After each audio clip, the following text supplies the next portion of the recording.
You're listening to the Beans and Dice podcast, a podcast about how we game. Hey,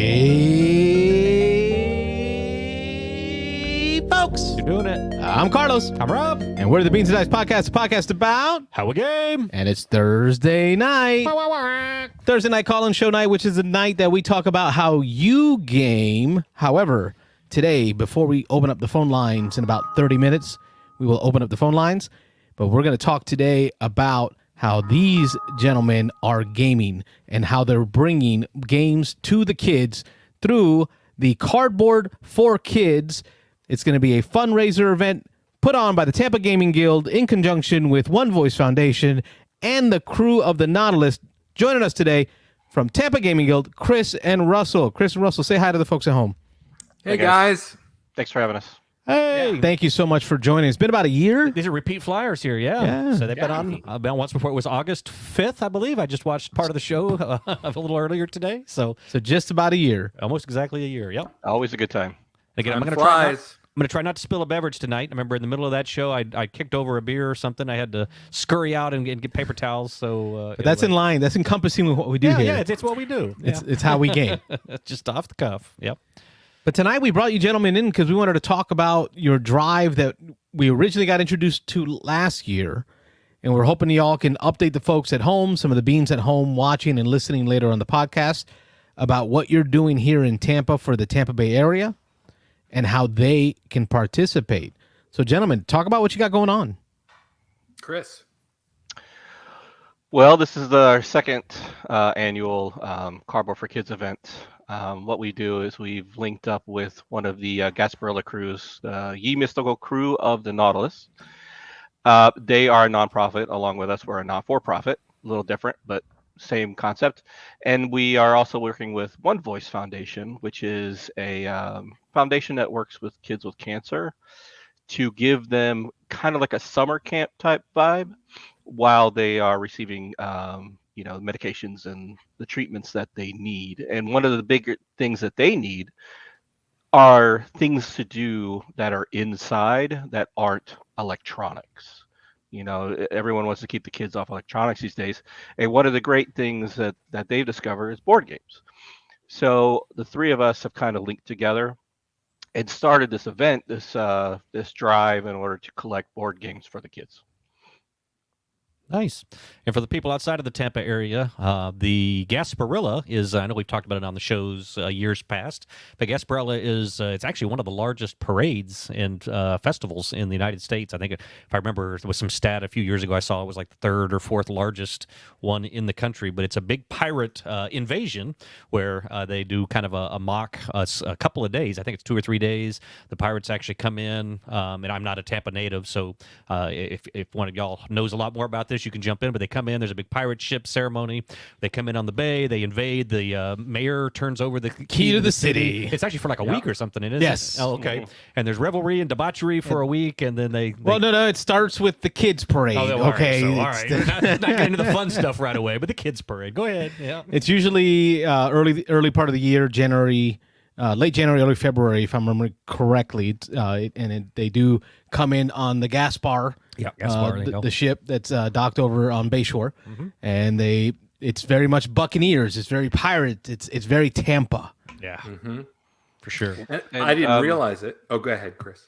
I was just going to say something real quick for the listeners is one of the things that a lot of people don't realize is every crew that is in the Gasparilla parades has to be a not-profit. They have to be a nonprofit, and they have to work with other nonprofits and do things with the community. Otherwise, you're not allowed to put a float in the parade. Right. You're not allowed to form a crew or anything like that. So it's very interesting. And my wife happens to be a member of the crew of the Nautilus. Nice. And seeing her and her crew doing all kinds of work along with One Voice and other organizations is really good to see. Yeah, that was the part I was going to say, which is I didn't realize when I moved to Tampa a bunch of years ago that while the Gasparilla Parade seems like a party kind of atmosphere, the crews are actually working super hard raising money for a variety of really worthy, causes. Not just, Kardboard for Kids and, not just One Voice, but they actually do some, I think, doesn't the Nautilus also do something with shoes for people that don't have shoes and stuff like that? Or is that a different crew? No, that was her previous crew. Okay. Right now, she does a lot of work with SharkCon and cleaning up the beaches and oceans, stuff like that. But Nice. all the crews have very, very cool goals, and they really help out in the community. And the debauchery part of it is only the week of Gasparilla. The rest of the year, it's all good, wholesome stuff. It's hard work. Yeah. Well, I guess tell us a little bit about. I know that there has been some discussion of the types of games that they're looking for. So, as far as certainly, we're going to put the word out as best we can amongst the Beans and Dice folks here in the Tampa area, or maybe even extending a little further than that if people want to participate. But talk Especially through that Amazon gift list. Yeah, there you go. I was going to say, talk about a little bit about the types of games, where people can get the games, how they can donate. There's several ways you can get games. You could just go to your local store and buy them, but the best way I would recommend doing it is use our Amazon gift list. It has the type of games that they're looking for. They're looking for more mainstream games like Uno and Sorry, and they're also looking for things that don't necessarily require batteries. Now, there are a few games on it that do have batteries, but the majority of them do not. In addition to that, they also want new games. Like we don't want people emptying out their collections of games that they don't play and thinking that they're donating. I'm like, no, we want to get new stuff into the hands of the kids, and stuff that they can handle playing. You know, I can't really see a 5 or 6 year old kid that has parents that don't play board games, you know, learning how to play like My First Scythe or whatever. Sure. Because a lot of the individuals there that work with the kids, they're not board gamers either. Right. So they're looking for more mainstream stuff. And there's plenty of stuff out there for them to learn. We also have stuff like Haba games is on there. There's some Haba stuff on there too, on the wish list as well. But the wish list is definitely the best place to look. And if you don't buy off the wish list, it can give you a really good general idea of what it is we're looking for. Right. And the kids are ages 5 through 12. So they are on the younger side. And I remember when I was getting my kids into games, it took them a while to start to really enjoy some of the hobby stuff that I like and that you guys like. But games like the ones that are listed there, you know, the ones you grew up with are the ones that they're really looking for. Cool. Yeah, I know it's so counterintuitive to us gamers, so the folks that are really the main audience of this show. But you're really going to have to stretch out of your comfort zone with some of these purchases, y'all, because these are probably purchases you would rarely, if ever, make. I know that my first instinct is to say, oh, here, copy of Marvel United. Right? As much as I think this is entry-level, family weight. Right. For a gamer, it is, but not for your regular 5 to 12-year-old kid who's being taught, right, through nurses and other caregivers. People who aren't probably going to sit down and learn a bunch of rules. And the kids aren't going to do that. They're not going to sit and read through the rule books. No. Yeah. So it needs to be very intuitive. Yeah. I love how you added the QR code for the Amazon wish list. I know that we've posted it on the Beans and Dice in our call-in show Discord. You can see the actual flyer with the QR code and the link. And it looks like there's a little contest that's going on as well. So, or I shouldn't say a contest, but there's an opportunity I see here to win some things. Is that right? Yeah, if you donate games, you can get entered into a raffle. Now, it's a little difficult for us to do the raffle if you say order on the Amazon wish list and you're not located here in Tampa. Sure. But if you contact me, you could send us an email. TampaGamingGuild.org has our contact information. You contact me and be like, hey, I ordered these games. Can I get entered into the raffle? We'll get you entered into the raffle. Nice. And if your name is drawn, we'll obviously contact you. You don't have to be on site or anything during the raffle to win. It'd be great if you were, but you don't have to. Just make sure that you get in contact with us if you're not local or can't come into TGG at some point, that you've ordered something and we'll get you taken care of. Okay, cool. And to learn about more, there's the links, the QR codes. If you have questions, you've already provided the email. It's gonna be a good one. It's gonna be a long one. This one goes through, I think, early October. October 6th is the day of the event. We'll have an event from 2 to 5. We're going to have a bunch of people from the crew, some people from One Voice, a bunch of TGG people will be there. We're all be playing games together. We'll be teaching new games, playing some older stuff, and just have a good time. We plan on having some food, doing the raffle, that kind of stuff. We just want to make it a big event when we do the handover for the games. Nice. Yeah, we had a great pile of games that we were able to donate last year. It was fabulous. Over 100 games, and I want to beat that number this year. Wow, cool. Okay, that's a lot. So, Rob, what kind of games do you think are going to be on the Amazon wish list to give folks some ideas? Let's rate some of these games here. Okay, all right. Let's You're see. gonna do that. Yeah, I'm I'm gonna gonna pull up the list. All right, hey, Pull just up share this a list list here. and let's rate these games to see. Let's see here. All right, let's go easy on some of these. Not be too critical. Well, All right, we got Spotted. Spotted. I've got a copy of that. So, all right, that's That's reasonable. pretty good. Yeah, it's a fun game. A couple versions of Spotted there. 3,998 people on Amazon have given it 5 stars. There you go. Spotted. Yeah, it's got a good rating. We got some Guess Who going on there. Okay, not bad. Enchanted Forest. That's a good one. I haven't played that one. I haven't Okay. played that one. I don't know that one. Labyrinth. Okay, now we're getting into some gaming games. Okay. Sorry, we've got some Carcassonne. So Like my some first Carcassonne. That's a my great first way to Carcassonne. introduce. Okay, yeah, that's a That good was one. a game I introduced to my own children to try to help get them into gaming. So that's an awesome one. Yeah. Getting into some of these younger games here. I know Haba has some great first edition games. Mm-hmm. Now I know y'all don't want batteries, but man, what about these Lupin Chewy, Lupin Louis, Lupin Blueies now? Bluey. Oh, they got my Blue my one? Yeah. 3-year-old has Lupin Bluey. Oh wow. Okay. You all familiar with Lupin Louis? Oh, Yeah, I've absolutely. got that one. It's a great game. I play it myself. Oh, yeah. We've got all 3, but is I know y'all don't want battery powered or battery required. They'd like that one. Yeah. Oh man, when the kids come over, that comes out, everybody's playing. That lasts a long Hey, time. Chris, is Coconuts on the list? That's also a fun game. I haven't played that, but I've seen I'm that not one. Sure. I don't think one's on there now. Yeah, that's Okay. the one with the monkey. You pull back the arm and it's tossing the coconuts into Yeah, the just cups. Tossing them into the cups. Yeah. Yeah. Hungry Hungry hippos. I can Hippos, see those balls going everywhere. Love some Hungry Hippos. Mousetrap. I got that at home. Simon. I got that, of course.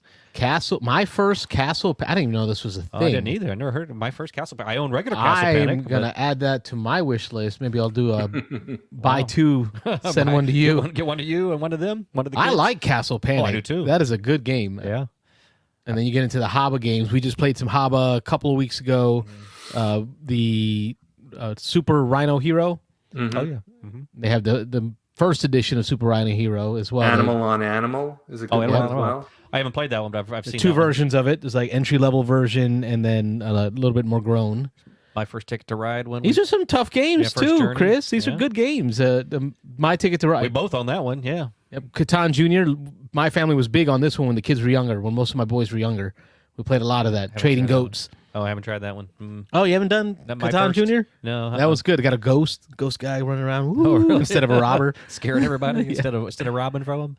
Elephant. Elephant. Okay, so there are some battery powered games. I've So got Lupin that. Chewy, Lupin Louie might work. Yeah, that sounds like it fits in there. All right. Well, folks, this gives you an idea of what we mean when we say family entry level games. I was hoping to really quantify that for y'all. Yahtzee, Clue. Yeah, that's good stuff. There you go. So Operation. Operation. It's a that's classic. frustration. If anyone sees anything or thinks of anything that should be on the list, if they contact me, I can add it for them. Okay, cool. Yeah, that's a pretty good list. There's regular Ticket to Ride there. OG Ticket to Ride on there. Yeah, Yeah. I forgot about that one. 12-year-olds, exploding kittens. Floating Kittens. That's always a fun one. Although I'm really focused on younger games, there are obviously some older ones because Okay. I found that if they can't play them, they will get them in the hands of older kids that can. That's good. All right, well, there you go, folks. There's some ideas on what it looks like to participate, what the Amazon wish list looks like, and hoping the beans at home can throw in some. My Little Barrage, says James Odak. Jim Odak, my little barrage. Hey. Oh my God. Yeah, good luck with that. So we My were- little hegemony. Oh, there you go. Yeah. Got to work that one in there. Isn't yeah. that like the UN Council in middle school that you did? My Little Pretty much, Hegemony. yeah, elementary school. Yeah. Good stuff. All right, folks. Well, that gives you an update on the Cardboard for Kids drive. Beans and Dice, we will be participating. Yep. And this has been going on for a couple weeks now, right? You started a couple weeks ago. Yeah, about that. Yeah, about a Okay. month ago. When we About a month first ago. Oh, okay, started gotcha. talking about it. We still got a little bit of time. So we're a little late to the party, but we will. We got over a month still. Yeah. So we're gonna get some participation in that for sure. Yeah, definitely kick in. And at this point, we will open up the phone lines for y'all to ask questions of our guests, Chris and Russell from the Tampa Gaming Gaming Guild here in Tampa, Florida. 813-618-7099 is the phone number. Phone lines will be opening for you to call in, talk about what you've been up to gaming-wise. We will catch you all up on what's been going on. Look at that. Uh-oh. Delivery. Did that just happen? Was that delivery No, live? no, it came a couple days ago, actually. No, it would have been way more fun if you had said that someone had just sent Somebody it just to knocked you. on my door. Oh, And they go, yeah, right here. look what this is. Yeah. We get a live I see you driving unboxing right here on camera, folks. Right. Exactly. We can see what someone got for KFK. Oh, was this really for the drive, the Kardboard for Yeah, Kids? yeah. Oh, absolutely. Live on screen. Let's Let check it me out. What is it? Blow 'em up. Make 'em What do you guys big. think it is? All right, let's guess. Hold on. Show the size again. Size of the package. I'll give you a hint. It was one that you guys verbally talked about. I'm going to say Marvel United, Robert. I'm going to say the Catan Junior, maybe? I don't Close. know. Oh, yeah? It's a My First game.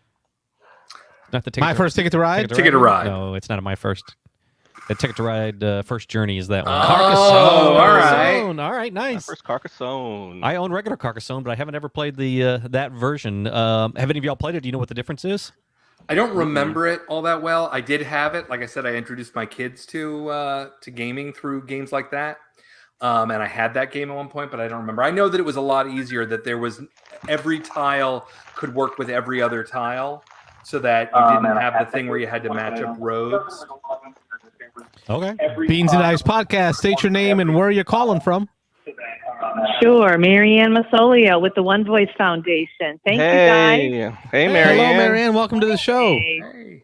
Thank you. Thanks for all you. Masolio with the One Voice Oh, we've got you double listening. I think you got us on in the I see that. background. Hi, guys. Thank you. Thank you, guys. Oh, I want to. Oh, hey. If you want to turn the background Maybe noise. triple. Maybe it'll be. Yeah. Oh, go three times, 4 times. Oh, hey. You got to turn down your background noise. Oh, gotcha. Probably on my end. Yes, probably. Sorry. That's okay. That's okay. We'll get it fixed. There's a bit of a delay, so yeah, it's on a loop. Oh, gotcha. Probably on my end. Yes, probably. Sorry. Oh, boy. Oh, boy. Yes, I'm Yep. helpful. Press pause I'm so on your sorry. video. I gotcha. There. Is that better? Much better. Much better. Marianne with Better, one yeah. voice. Welcome to the show. Well, thank you guys so much. Honestly, we are so excited. I have about 4 kids.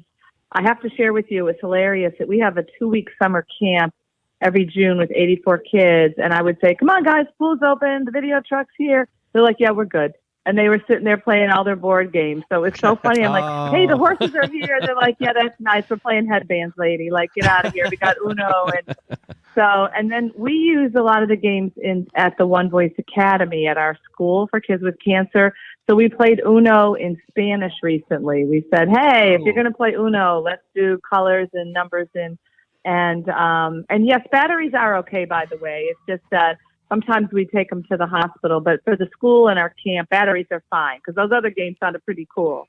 Awesome. Oh, then Okay, then good, that's good. we will make that. Robert and I will make it happen. Oh, We're gonna yeah. get some Lupin lupins Chewy, Lupin. heading y'all's Yeah. I way. just love the name, Loopy Chewies and Jewy Loopies, and awesome. Oh, It's a fun game. It's a really Yeah. fun game. And it's so Yeah, simple. for It's you'll see. Look it up online. Lupin Louie, Lupin Chewy, Watch Oh, it. I video. am. Yeah, it's And fun. Don't you Lupin worry. Bluey. Don't you Yeah. worry. I will definitely check it out. But we did want to mention that, we do use the games at the academy. We use the games at our summer camp program. We take them to the hospital. And our child life specialists also use them for play therapy, which is kind of interesting too. So a lot of the games that you mentioned, I literally got spotted today. I was actually going to grab it. I'm looking right at it. I ordered it on Amazon. It came today. I was going to hold it up. Our teachers requested that one. So there you nice. go. So Yeah. we use a lot of games right in the classroom. So it's awesome. Oh, that's excellent. And these games do, I mean, we know as gamers, but some of these are dexterity, so some of them hand-eye coordination. They help with that kind of stuff. Absolutely. Memory. Absolutely. And we have memory. I was just going to say a lot of our children are brain tumor on active treatment. So memory. Yeah. So I call it accidental learning. There you go. Yeah, you're having fun and you're learning. Yeah. Don't even realize you're learning Right. stuff as you're having fun. You don't even know you're learning it. It's awesome. Yeah, for sure. Awesome.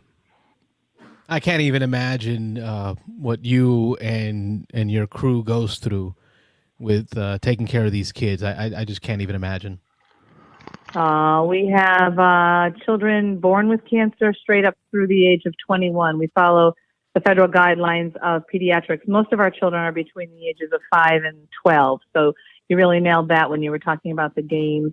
The older kids, some of them do a little more video games, but our counselors, it was interesting. They were like, put the video games down. They were over at the board games too. And I'm like, let's just leave the video stuff over there, guys, and play the board games. And it was really neat to see them. Headbands is really popular. We did a lot of headbands this summer, which is kind of a fun game. Yeah, I love that one. Yeah, I've owned that one for years. You have a copy up there on the shelf? No, because what I'm going to be sending their way, because I got a few copies of Green Team Wins. If those kids are enjoying headbands, Green Team Wins is going to be right on that same level, but it's going to create more of a team camaraderie instead of one versus many. It's all about being on the green team and staying on the green team. Orange team loses.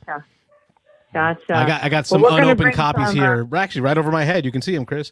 I can see it. I was going to say maybe we'll have that one out at your event. I'm going to be bringing 4 to 6 of the kids, so maybe we could do our own green team. Awesome. Nice. That'd be great. Now, Marianne, outside of this event, outside of this program, where can the folks at home find out more about what you and One Voice do for the kids and how they can contribute year-round? Sure. They can follow us on Facebook is one of the best ways to see what we do literally daily. It's constant. Today, for example, we went to a fire station and the kids learned, what to do if the house is on fire. So to see what we do on a regular basis, Facebook is wonderful. The website, which is under construction, is pretty good. It lists the programs, but I think Facebook's a great way to go. We also have a QR code for donating. We take donations in kind as well as monetary. We have 25 programs, including 15 horses, which is one of our more expensive programs, as you can imagine. We have a sibling program, bereavement program. We do a lot of financial assistance. We also have a research lab where our researchers are working on the vaccine for leukemia, which we're very excited about. It would be nice to eradicate leukemia, right? Let's get rid of it. Wow. That would be amazing. Yeah. And then we partnered with Hillsborough County Schools to open the One Voice Academy, which is the first and only school in the country for children with cancer. And it's right here in Brandon. We love volunteers. It's more than just giving money in kind. Time's pretty valuable. So, if you guys ever want to come out and do a board game night with us, Tuesday nights, we're open. Come on down, bring the games, and have some fun. We have huge, we're 22 acres. We have big pavilions. You can have some pretty good board games. And I got kids who will definitely be doing that. So pick a Tuesday, any Tuesday during the school year, 6 to 8, and let's do it. Would love it. I'm writing that down. Sounds great. Nice. Tuesday night, let's do it. We can teach the games that we donate. There you go. Yeah, if you're going to donate a game, you get an opportunity to teach. Open a few out. Absolutely. That'd be a great field trip for the Tampa Gaming Group folks and Beans and Dice folks to go out there and teach, and because that way we know that the games that we've dropped off have a local kid that learns it and can then continue that teach. Yeah. We'll need to do that if we want to see stuff like My First Carcassonne hit the table. Yeah, some of those that are a little bit more complicated. Yeah, that would be awesome. That's a great idea. We have a lot of board gamers. So, like I said, I'm going to be bringing some to the event, and maybe we could look at our calendars and put up something together. And because I always feel like Santa Claus because I give them out, but it's like you guys are the ones doing all the work. So it'd be really cool for you to sit and play with the kids, and actually teach them. Yeah, one of our favorite things to do as board gamers is to go to conventions. Right? We like to go out to conventions where there's tons of board games, thousands of them lined up, ready to go. Love it. But our favorite conventions are the ones where they're chock full of teachers, right? Because that's the key. You can have a library of board games, but if there's not anyone to teach you, it's no fun to sit and read the rules. So this idea of the Tuesday thing, Chris, we've got to make this happen. This has got to be a Beans and Dice TGG event Tuesday where we can start teaching these games. Let's pick a Tuesday and make this happen. Great idea, Marianne. Robin, the room holds like 200. It's actually a huge room. The tables and chairs are all set up. You could come early and do stations, like for 20 minutes here and then do a timer or what have you, and we could just do a couple hours. We do one, but it's kind of Marianne's version. I'm sure yours will be a whole lot better than me setting up Monopoly or something. But yeah, no, we would really love for you to do that. Let's plan that. A big part of what we do here on the show, Marianne, is we talk about games. And then our motto is how we game. And we love it when our callers talk to us about games that they've been playing. What are some of your favorite games, either you grew up with or have recently been into? Tell the folks at home about Marianne and how she games. I was real basic growing up. We were, you mentioned Mousetrap. All the cool kids had Mousetrap. Not everybody had Mousetrap growing up, but the cool kids had Mousetrap. That was one of our favorites. Our family actually played a lot of board games. So we did a lot of card games. Just kind of, we actually have a card game our family made up that we still play to this day. It's like our third or fourth generation that plays it. But I like conversation during games. I like to concentrate, but I also like to talk and eat, pretzels, because that's important too. So I'm very social. I'm a very social player, but I like games where you really have to play for a little bit, like the Monopolies. I'll tell you one game that's real interesting, and I'm shocked that the little ones like it, is Life. They love Life. Oh, they I love set that it all game. up with the babies in the cars. I know. Yep. And I thought, oh gosh, I played that as a kid. You I got liked the Life. spinner Yeah, and the that's little a good one. cars and little pegs that The go little in. spinner. Yeah. Little spinner. Kids love Yeah, that. we do use Sorry and Trouble for math and, that type of thing. But the more complicated games, I'm shocked that the little guys like it. They love it.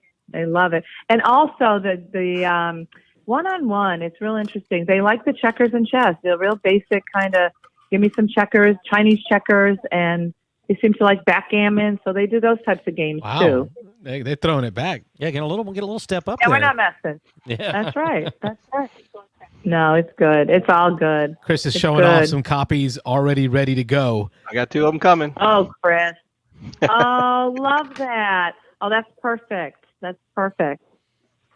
Yeah, we'll definitely get the word out. So we've got obviously the Tampa Gaming Guild, and then we've got our community here in the Tampa area with the Beans and Dice group. So we'll push the message. We've got a Discord, a Facebook page. We'll post it up all over there so we can try to get a good turnout, get some good donations, and get a bunch of games That'd be coming. amazing. Yeah, for sure. I'm excited you guys are going to come to campus. Yeah, that'll be fun. No, that sounds awesome. I mean, I've got 5 kids myself. I finally caught up. my. I finally caught up to Chris. Chris has got 5. I've got 5 too. Was a race. So there's a special place in my heart for children, and what you do, it hurts my heart when I hear these stories. But just to bring just a little bit of distraction, it sounds amazing, and I'd love to be a part of that. Thank you That's so actually what we much. call it. It literally is distraction therapy. Yeah. For sure. And also maybe a little bit of normality, right? It's nice to dive into something and just feel Absolutely. like you're doing the same thing everybody else is doing around the table. It is very much a way to level the playing field. We actually use the games too during procedures. One of the procedures the children go through is called the lumbar puncture, and they have to lay on their side, and they have to lay very, very still. Some of them we have to actually have them, actually asleep. But for those who can stay awake, and we were playing games while they lay on their side, which is kind of interesting. The child life specialists keep them busy while the doctor's working on their spines, and it is fascinating to watch. So they are extremely therapeutic. They're fun. They're educational, but the hospitals use them quite a bit. So this is a great program. We love it. That's great to hear.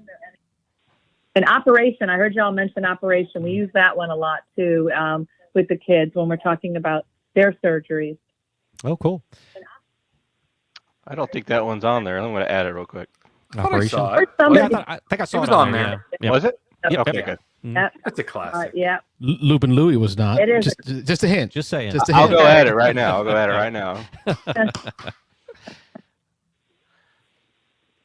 Well, Marianne, Definitely if you like want to close us out on this call, let the folks know at home again how they can find out more about what you've got going on and how they can participate.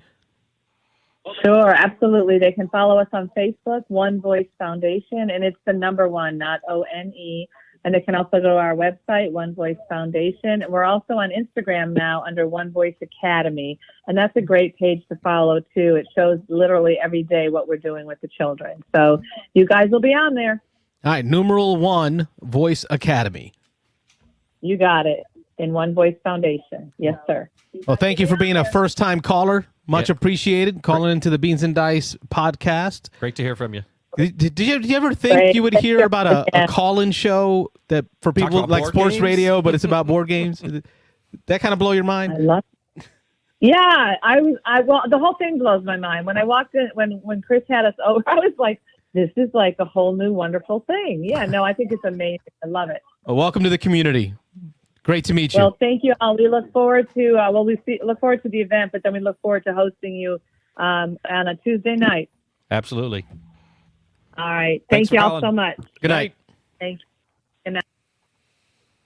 That was a great call. That was cool. That was cool. Yeah. Phone lines are back open, 813-618-7099. We just got off the phone with Marianne from One Voice Academy, one of the contributors or partners with TGG and the Nautilus crew, the crew of the Nautilus, who are working for Kardboard for Kids. If you haven't been watching the whole show, we've been talking about Kardboard for Kids. It's a game drive that's going on now through October 6th, if I remember correctly, where TGG, my man Chris, is collecting games to bring to the kids at One Voice Academy. These are kids who are dealing with cancers, who are being taken care of through One Voice Academy, a place for them to get away, Have a little fun. get a little distraction. We can help that by providing games. So check it out on TGG, Tampa Gaming Guild, on their Discord, Beans and Dice, on our Discord in the call-in show. You'll find a copy of the link. And back to Chris and Russell from Tampa Gaming Guild. Chris, Russell, what do y'all have going on at TGG right now? Ooh, well, let's see. We're doing our pretty typical Wednesday and Friday nights. Those are going strong. We've been having a really cool summer drive where we've been encouraging more people to come by. We've been doing Sundays, so we do the first and third Sunday of every month, in addition to the Wednesday night and the Friday night. And it's Sunday, right, Chris, that we're doing. Basically, just come on in. Don't worry about membership. We just want to game with you. So just come on down. So that's through when? When do we decide to do that through? The end of September. There you go. So all this month coming up, if you have any interest in checking out some board games and meeting some great people and playing games, Tampa Gaming Guild is wide open for you. We're just trying to encourage people to come by on Sundays, first and third, and play games with us. Don't worry about membership or anything. Just come. What time do y'all get started? On Sundays, we start at 1 p.m., and we go all the way through till 11 p.m. Cool. I know I made it out a couple of times, and I'll tell you, everybody, that they play all watts of games here. I was a little shocked. To the very heavy Euros that take hegemony. I know Chris was talking about a little bit before the show. I mean, that's what I've only played it once, but I think our game was 3+ hours. I'm sure Chris has got it down to probably a couple of hours now with multiple plays, but I've seen people there just playing basic card games. We played just a party game when I was there a couple of weeks ago. If I recall, there was some aerial combat going on with the game we talked about in the last show with the telescoping planes. I think Chris was talking about Wings of War. Wings of War. There you go. Aerodome, I think, is the bigger one that you play at conventions. Wings of War is the consumer board game version. Okay, love that one. Gotcha. Which turned into X-Wing. I was always surprised that X-Wing didn't have that 3-dimensional thing going on, though. Yeah. So I've just put it out there that no matter whether you're a light gamer, you're a heavy gamer, anywhere in between, they've got probably people at the TGG game nights playing whatever you want to play. So, and they're real welcoming, real friendly. You walk in, people will wave, say hi, and then you can just jump into a game. Very accommodating, very welcoming. So I really have enjoyed that the few times I made it out. Also have a great library, which is really nice. So whatever game you're looking for, we've got 400 plus, Chris, I think at this point, more. Almost 500 games, like 475 plus. Right. Plus, a lot of our members have shared their personal libraries. So if there's a game that's not in our library, chances are someone's got it and can bring it. So yeah, we've got everything you could want as far as the stuff that just came out, stuff that's classic. So it's obviously, we tried to make it the best place we can to play. Yeah, and it's a great space there. We've talked about that before on the show. That nice. You share that facility with a card Tampa group, Bay right? Bridge Club. There you go, the Bridge Club. And so, but they've got nice tables that accommodate the games. They've got a little kitchen there. I know y'all sell snacks and stuff. Some light fare. I see people ordering in food when I've been there, ordering pizza and bringing that kind of stuff in. So, real kind of open atmosphere there. Yeah, we love it. I think one of my favorite events was the flea market that occurred earlier this year. Yes, Yeah, we that want to was do that awesome. again. We want to do Yeah, that we- again. Yeah, that was a great time. A lot of people came out. We had 12, 14 tables and people walking around, and a lot of people really had it sold a lot of games. And then there was this kind of a great buzz, people coming out that had never been there. I thought it was really, really, it was fun to see you guys out there. I know I sold everything I brought to the table. I got some great deals on stuff. I walked out. I missed that one. I was like, this is not the idea. Like I went in with the intent. I had a game I had to pick up. Like I went there literally. There was a game that I had bought earlier that I was picking up, and then walked out with a lot more than that. Worked out great. We sold out on all of our tables, so we'll probably expand it and get more tables because people were actually selling games out of the parking lot, and they're like, "Can I do this?" And I said, I'm not gonna sit there and police you what you're gonna do in the parking lot. That's all you. But so we'll have some more tables. We plan on doing it again because it was a really good time and we had a really good turnout. Yeah, and there seemed to be a lot of demand for it. I don't know. I mean, it seemed like there was a hunger for a place to get together and exchange games for folks that are in the Tampa area. So that was cool. Yeah, we had flea markets before at Your Turn, and periodically Dan at Your Turn would do flea markets, and it was great. It was a great way to trade, to unload, because collections are just getting anyone who's new to the space. It's great, like you build in your collection, but after about a year, you start to realize, okay, I'm out of space. Right. So that opportunity to have that trading isn't normal. Like that's not, most communities don't have that. So that was very welcome, very appreciated. Thank you all for putting that together. Yeah, help lighten your shelf of shame. The ones you bought, you thought you'd play, and No, you never got to. He increased, but No, I only go up. He went the other My way. shelf of shame continues to rise. He talks about reducing his collection, but it seems to keep growing somehow. So Our original concern with doing the flea market was we didn't want to step on Your Turn's toes because we knew they did it like every 6 months. So we were like, well, why don't we just step into that 3-month spot and maybe we could do it in between when they do it. Well, it doesn't seem like they're doing it anymore, so we might. Well, try they and closed step into out that. last year. yeah, They closed, but they had mentioned that they were going to still do the flea markets and stuff. Because when we went out there for the flea markets, we talked to the owners out there, and they were like, "Yeah, we're still going to do it," but it doesn't seem like they've scheduled that at all. So maybe we'll step in and do it every 6 months. Yep, and I know that Dice Tower had their flea market and then turned it into Dice Tower Con East, the convention. They got rid of their flea market and moved to a virtual flea market, which is okay in my book. Like it's not my bag. you like It's not my shopping. You bag. like going around and actually touching and poking and. Yeah, I like hanging out to the end and kind of see what's lingering and see what I can walk away with for a few bucks. Whereas a virtual flea market is very planned, it's very ahead of time, it's very coordinated, and that's just not my style. No, not like that.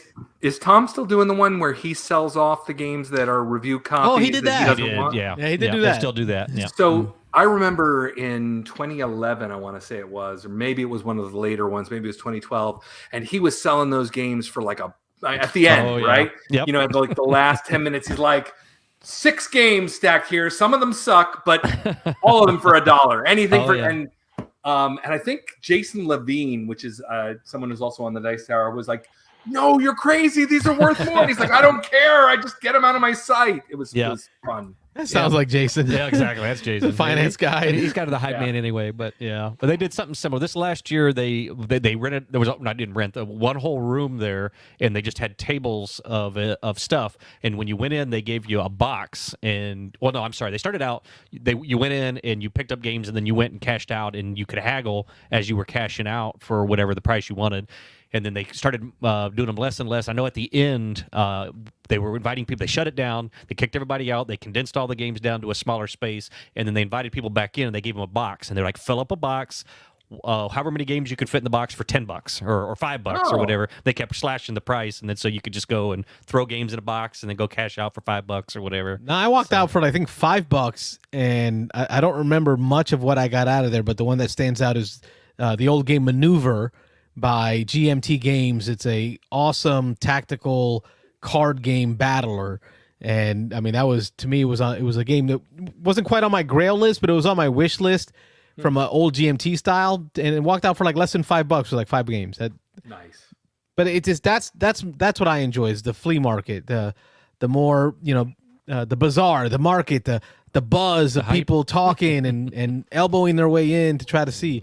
The virtual flea market felt weird. It was like when you go to the airport and there's a bunch of signs with like people's names on them.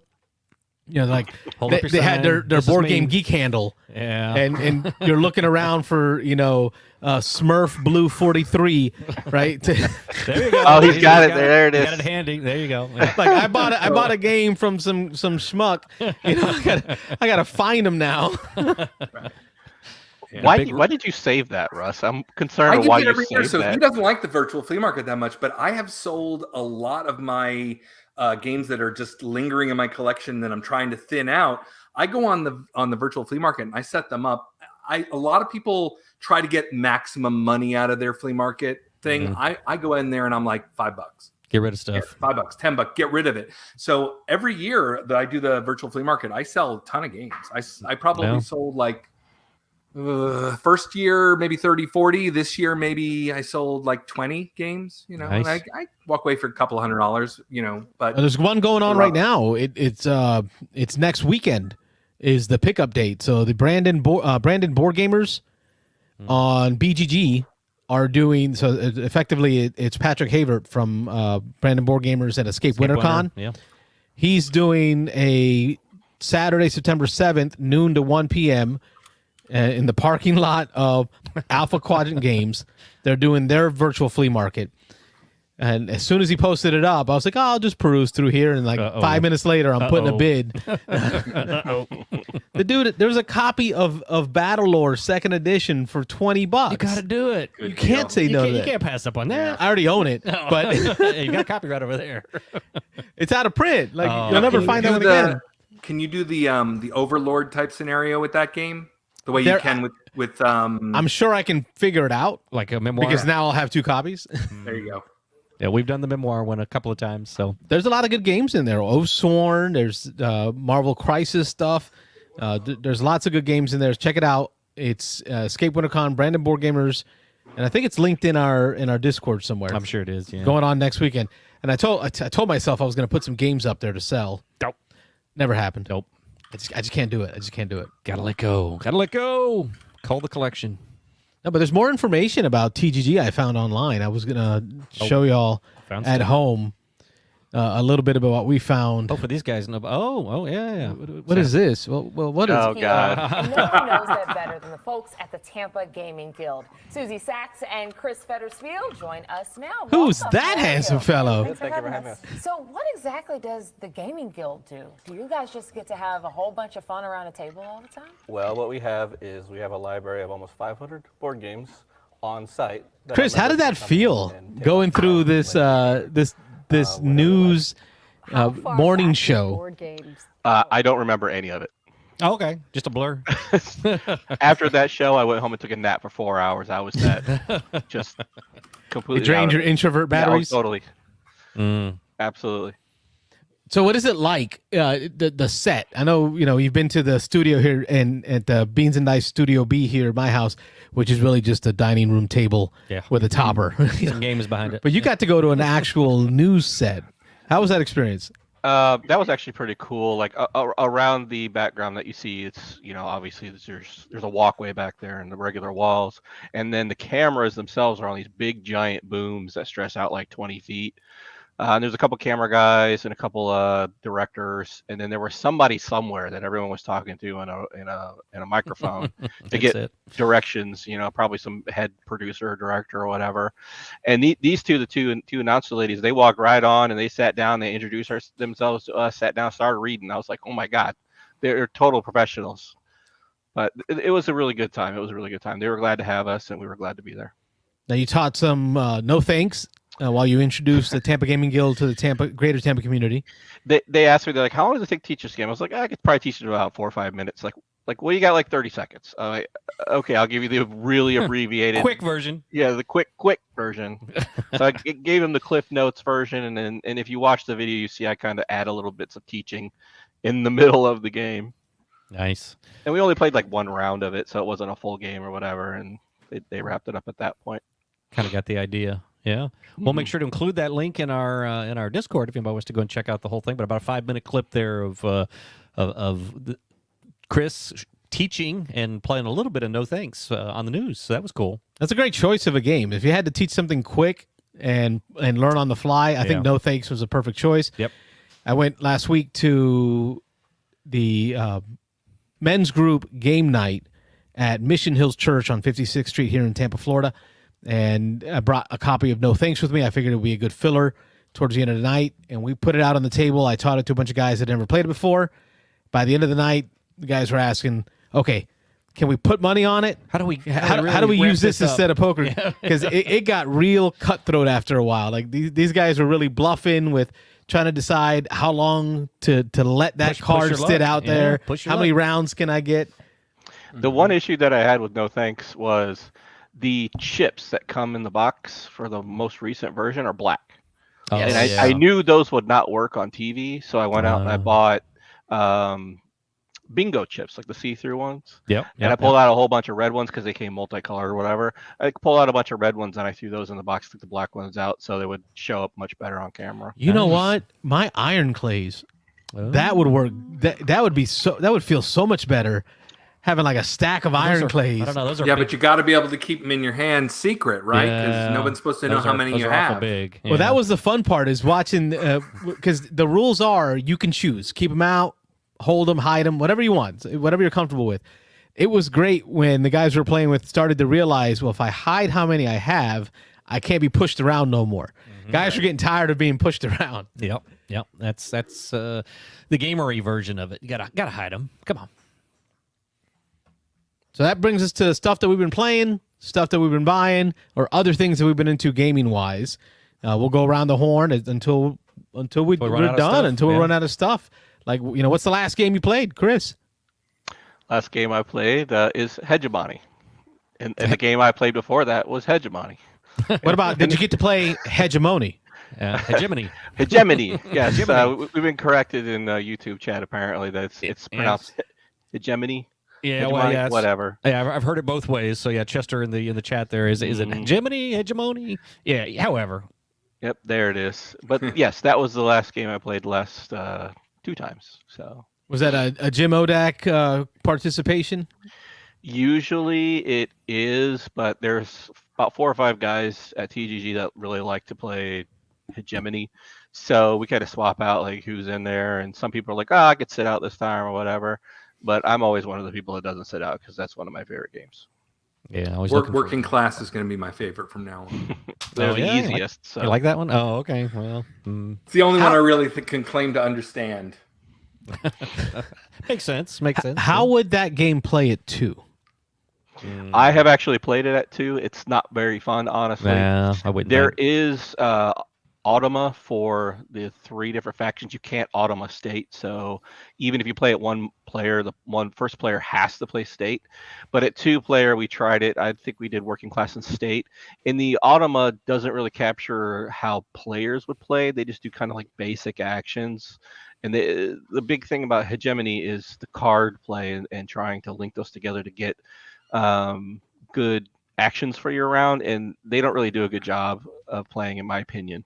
It's functional, but it's not really enjoyable. I wouldn't do it again.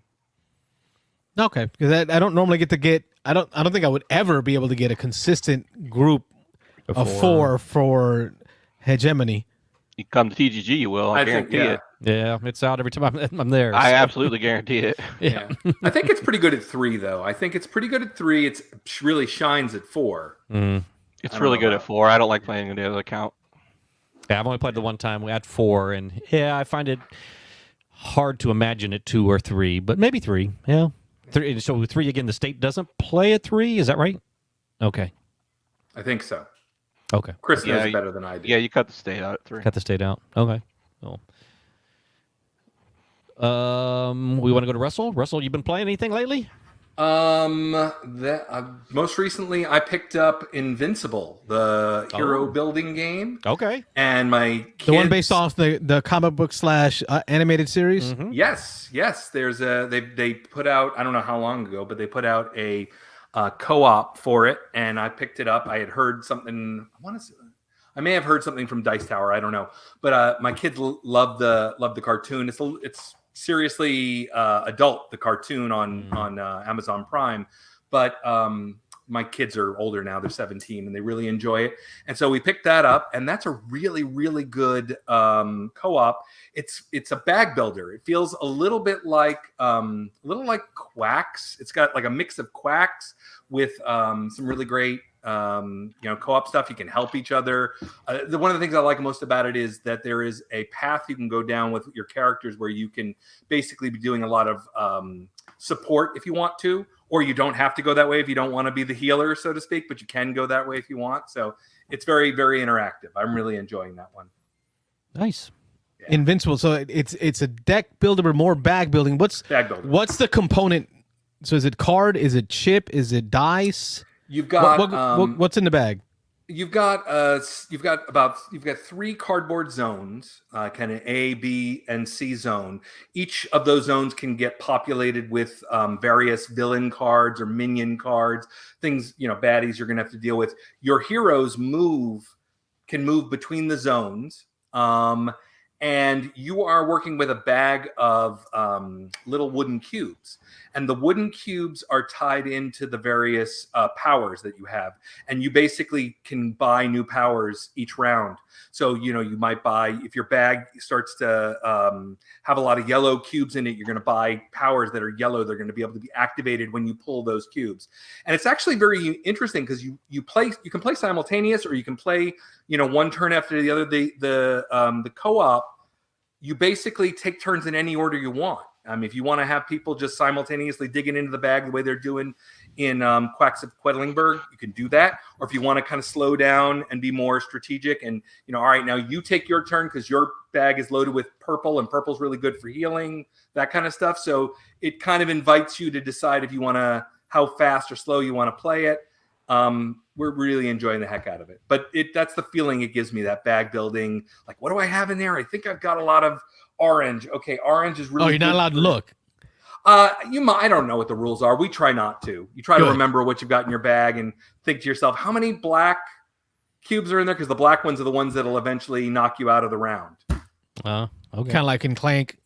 Yeah. Yeah. Yeah. Though, interestingly, in this game, the black cubes are also wild. So you don't want to pull them because get you closer and closer to ending your turn. But each one you pull can go into any one of the power slots. That's a good balance. Yeah. That way, it's not a true negative turn. It doesn't feel like a negative turn. It's like, okay, a little scared about the end game, but I can do something cool with this. Yes. Chester Wilson asking in the chat, Alan the Alien better be in there. I don't know if he's in the graphics, but he's not a hero you can play. They only have Adam Eve, Invincible, Rexplode, and Robot. Those are the 4. If you know the show, those are the 4 heroes that come in the box. But I'm sure they're gonna give it more support, and eventually there'll be some expansions and stuff. Yeah, I wasn't familiar with it. My son, he's 13, asked to watch it. Here at home, we use a filtering software for television called VidAngel. So you can tell it what kind of things you're going to allow for certain shows. And Invincible is one of the shows on that program. So when I went to go check the filters, I was like, there's like 500 filters on this. So you can go look to see what's it's filtering. And I'm like, oh, man, look at all these words. I thought this was really a kid's show. No. Super adult.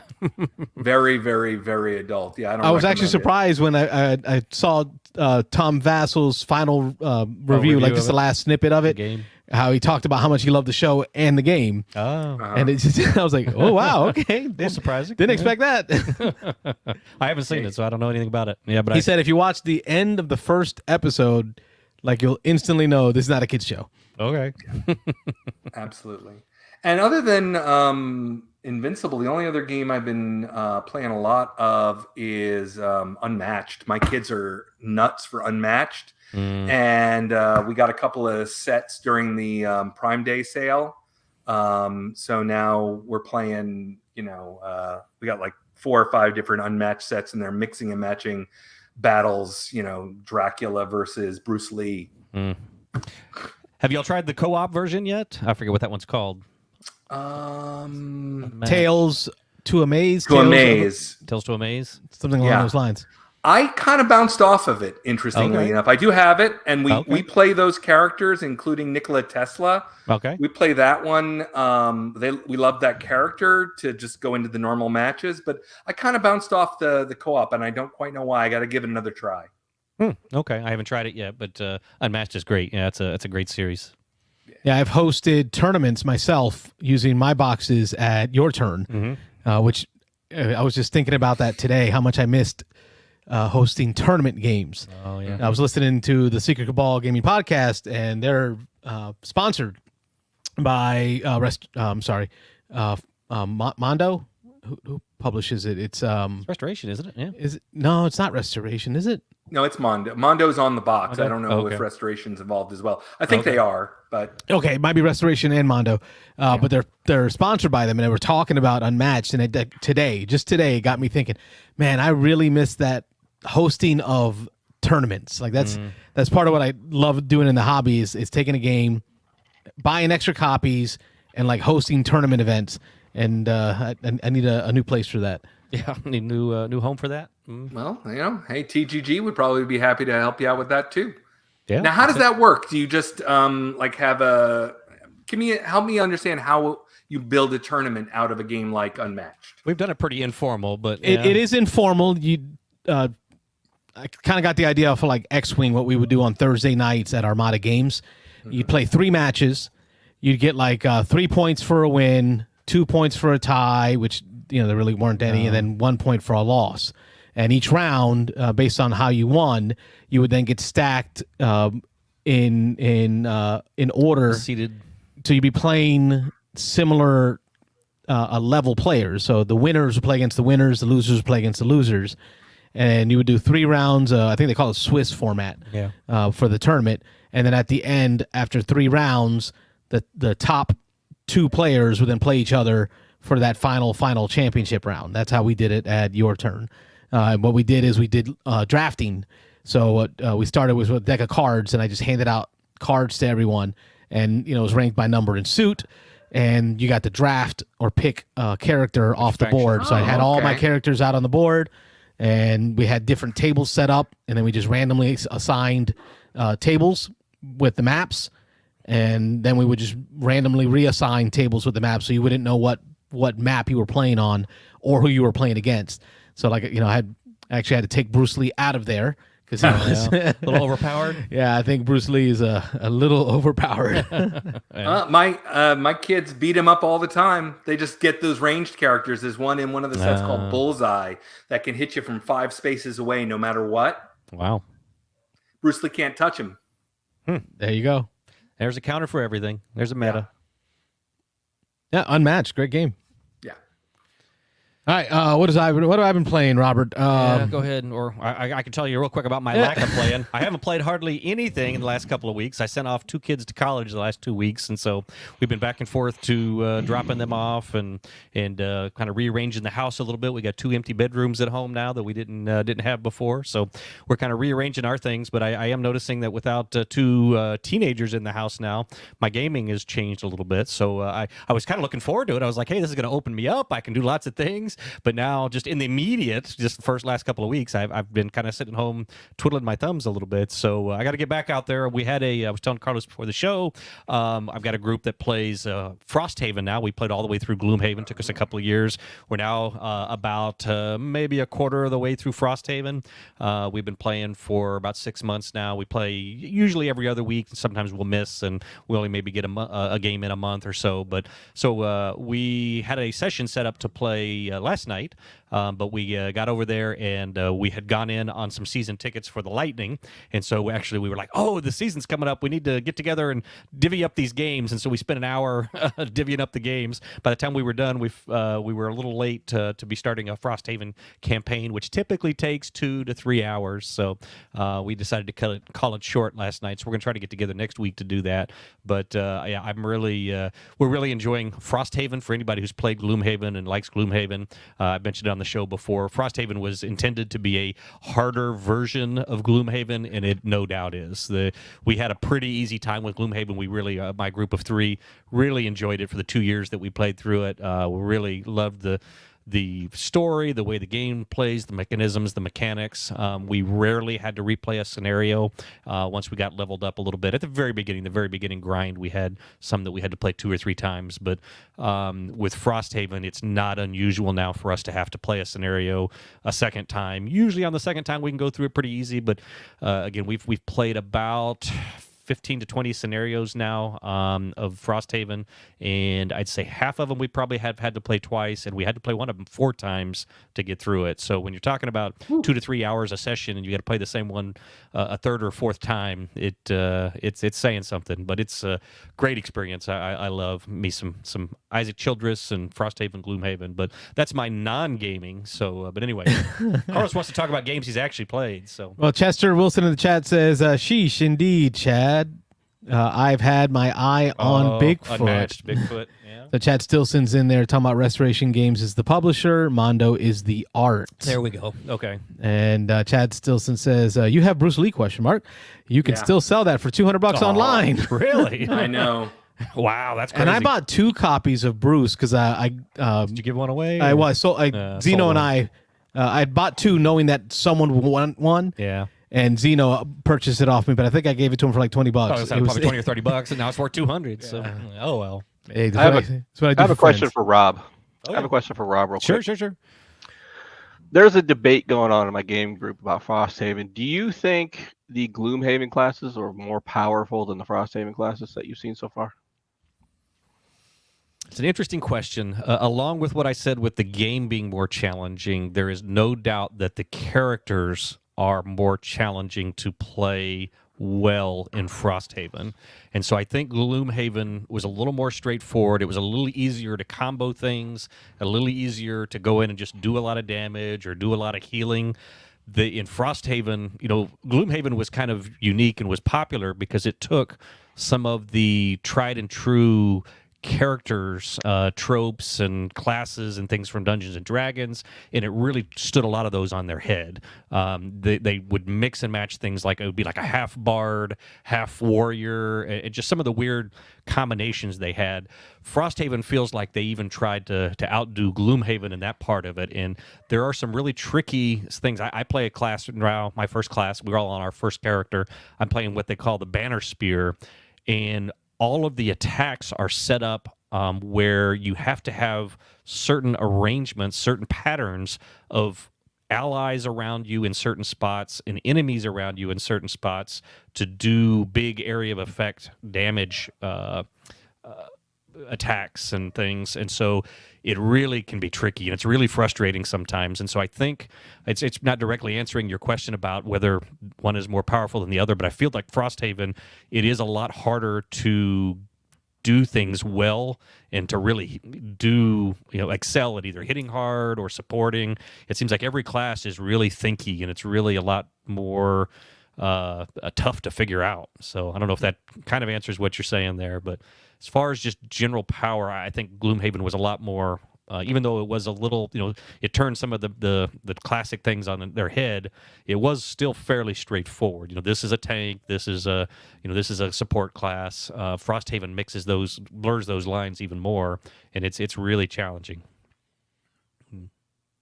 I've just started a new character. I'm using the Saw from Gloomhaven in Frosthaven, and one of our players isn't happy about it because he thinks that the Saw is too powerful for Frosthaven. Oh. And I kind of disagree, but I can kind of see where he's coming from because the Saw character of Gloomhaven has some upgraded cards.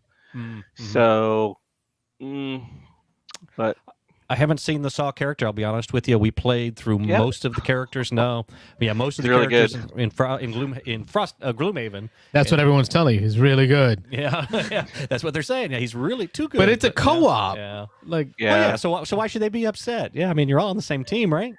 Yeah, we're all on the same team, but it's it's more like friendly rivalry. The other guy wants to be the best, so to speak.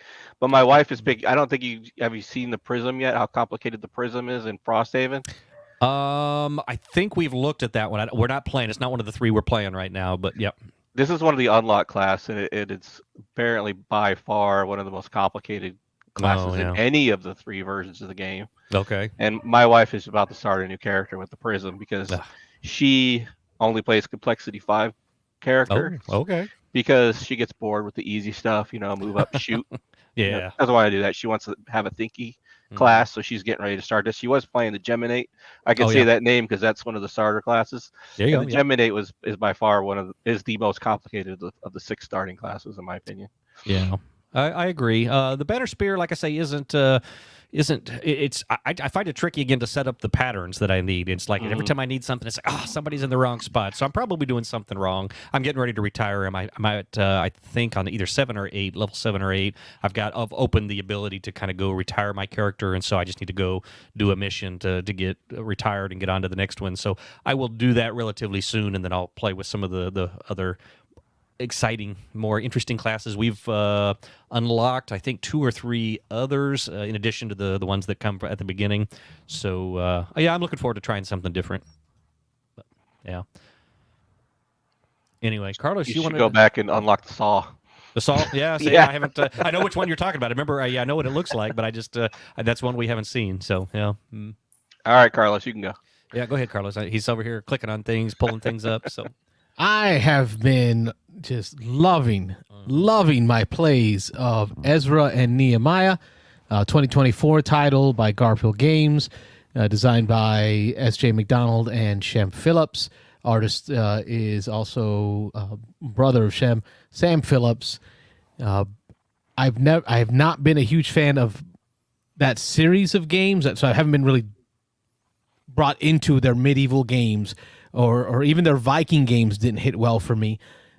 Did not fall in love with any of their series.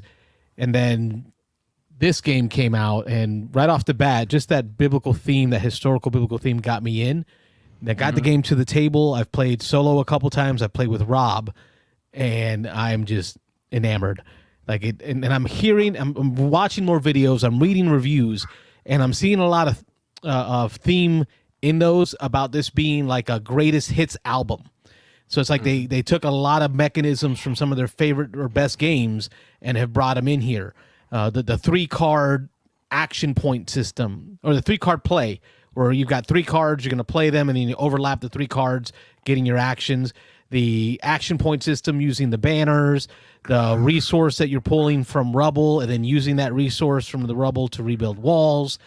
The goalpost moving of the piety track that you're using the 2 prophets for, where you're trying to not be behind the last prophet, try to be somewhere between the 2 prophets or ahead of the first prophet. There's so many different things that they brought into this game. My understanding is that they're pulling in from their past experience, that this game has just done it well. I think for me the biggest thing about Ezra and Nehemiah that has me hooked is the actions on the board feel like the theme that they're trying to portray. I'm going to the walls of Jerusalem that are torn down, recovering or cleaning up rubble, then reusing parts of that rubble to adorn the temple. So I'm using wood and gold and stone to adorn the temple. I'm using wood and cinder that was left over from the rubble to keep the altar fire going, right? So that way I can move on the piety track. Using the scribes, so you have your workers that you get. You get 6 workers to start with, a total of 16 workers in the game that you can get up to. You're going to be assigning them out throughout the game. They don't come back to you, right? The only ones that keep coming back to you are the ones that go to your camp. So if you send them to your camp to do work on your camp, such as farming or trading or reaching out to the elders, or laboring, those are your camp workers. They will come back to you at the end of the round. But if you send them to the temple, they become Levites. So now they're in the temple forever, part of the temple, working with the temple, but they increase your red banner actions. Your temple actions are now improved because you've got your folks there who can deliver more wood to the temple to help adorn it. They can deliver more cinder and wood to the fire to help keep it burning. Your scribes, you're sending them to translate and to not just translate, but interpret the Torah, right? So they're learning the books of the Torah, and they're staying out there, but they're giving you benefits. So it costs you money and gold because somebody's got to fund these events. Somebody's got to fund somebody to go out there and learn about these books that were written before, and then to transcribe them. So you make them scribes, but then they give you these benefits that last throughout the game. And then what's really cool is the way Shem did it is it's a reverse pyramid. So think of like a Seven Wonders Duel, kind of a reverse pyramid. You're starting at the three prophets, or the Ezra, Nehemiah, and Zerubbabel, I think it is. They're at the first three, but then it starts to splay outwards and upwards. But as you go deeper into that pyramid, you need to pay those that came ahead of you. So it acknowledges having to use the works of the earlier scribes in order to continue the works that you're doing.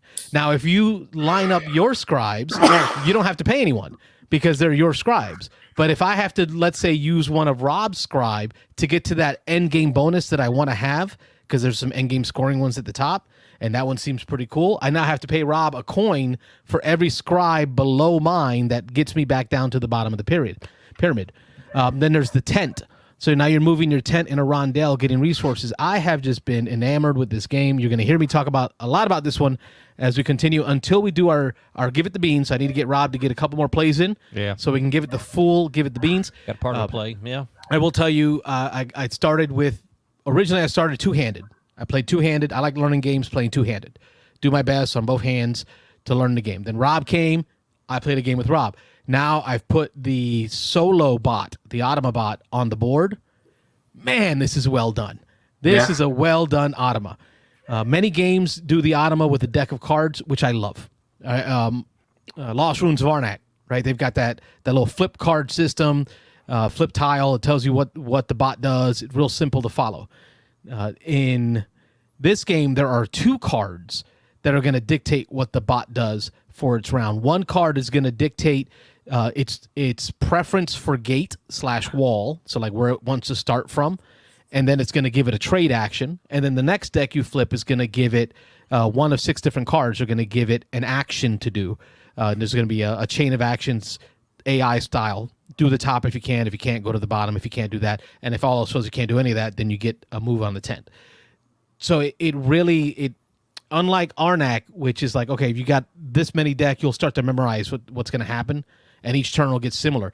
Because the two cards are different, you're playing 2 separate cards to dictate what it does and what it prefers.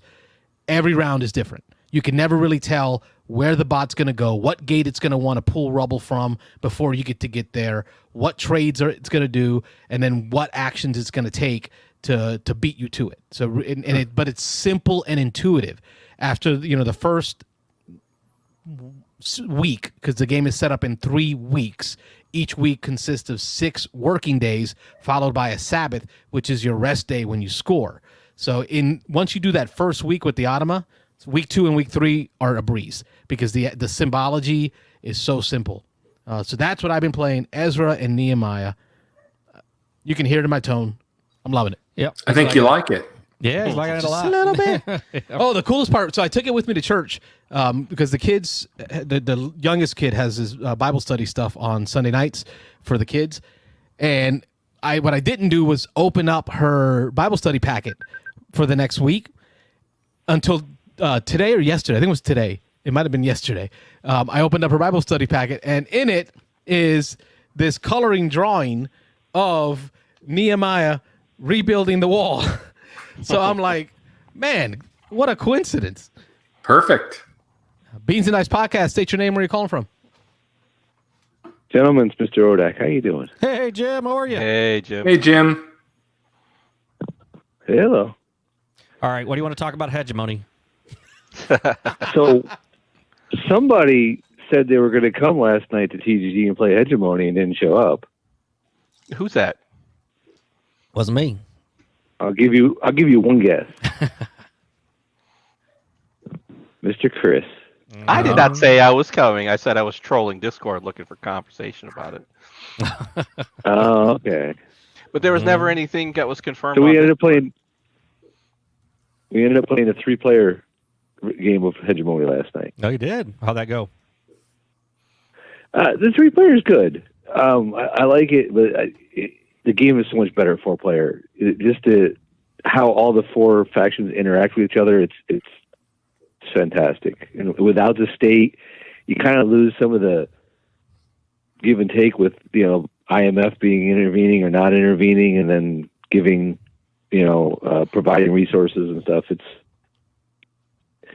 It's just that little bit better that makes it over the top having that 4th player play the state. Chris, have you won the game as the state yet? Last time I played, yeah. All right. I won last Friday, beat Dan by 2 points. Nice. You should have pinged me, Jim. Jim, I would have came out. Oh man! I was gonna say, Jim. Every Wednesday. I mean, You it's. I was just saying, you played the state in the game that I played that you taught me. Did you win that one? I can't remember. I don't think so. Oh, okay, maybe not. I've only won once with the state, and that was at Dice Tower last year. Okay. State always jumps out. It's hard to maintain with the state. If you could avoid IMF being bad to you, you got a chance. Remember that kept messing you over, and somebody else who was playing kept getting all their votes and stuff taken off by the IMF. I got a story about that. Yeah. Oh yeah. Go ahead. I was gonna let. I was hoping you'd say this one. Go ahead. So Dice Tower last year, last year, a few months ago. Anyway, we played Hegemony, and I played the state, and the other 3 players were just beating me down, taking money out of my wallet and everything like that, and I kept accruing loans, and I said, if you guys keep doing this, I'm going to trigger IMF. I'm not going to have a choice. And they're like, you'll be fine, whatever. Well, I ended up triggering IMF with 8 loans as the 8 loans. Crazy. And because we were playing with, I think it was Crisis is the expansion, it makes IMF be something random usually. I drew the card that said all the other players have to pay off my loans. Oh, serves them right. That's a great one. I warned them. I said, you guys are going to regret this. Was it bailout? Oh, they got hurt worse than I did. It was hilarious. Nice. Yeah, I was in that game, and we were just, what's the worst that can happen? Mm-hmm. There you go. So you were one of the ones. I was. Mm-hmm. I was having a lot of fun there. Yeah, the IMF can get you, and then we play with the historical events. The historical events can throw you off too. That's what got me last night. This event came out and forced me to lose a company. I was like, that's harsh. Wow. All right, Jim, how many hours has it been since you played Barrage? We played Barrage. It's been over a week. We did play the new Colorado though. Oh, the new expansion? Which I liked. Yeah, well, it's a different board, right? So. Oh, okay. So the Nile's been out there. I've always liked the Nile, and that's another different board that adds different features on it. Colorado is like a similar but different feature. So it's like the same thing as the base game, but then there's a couple extra things you do with the drops or the energy and stuff. So it was good. I really like it. There's also a 2-player dual board that I want to try out sometime. It looks really cool. So that's on my list of things to do. What I wanted to talk about, other than Chris not showing up to play Hegemony or Hegemony or Hegemony or whatever you call it, whatever we're calling it this week. Nice. Fake news. We played. We played Expeditions last night with the Gears of Corruption expansion. Saw the picture, I think. Yeah. So I wanted to shout out. I really like how Stonemaier did that expansion because it really didn't change the gameplay much at all. They added new triple layer player boards, which are fantastic. Those are nice. It made the setup a little better, where it has cards that represent the mechs instead of just like looking at the mechs trying to figure out which one you wanted to play. And then it gave you more starting resources than the base game. And they also gave map tokens just to go on the tiles that also give a reward. outside of that, it didn't change the gameplay at all, which is kind of nice because sometimes you get expansions and they just constantly making the gameplay different. This was really nice. I like that they did that.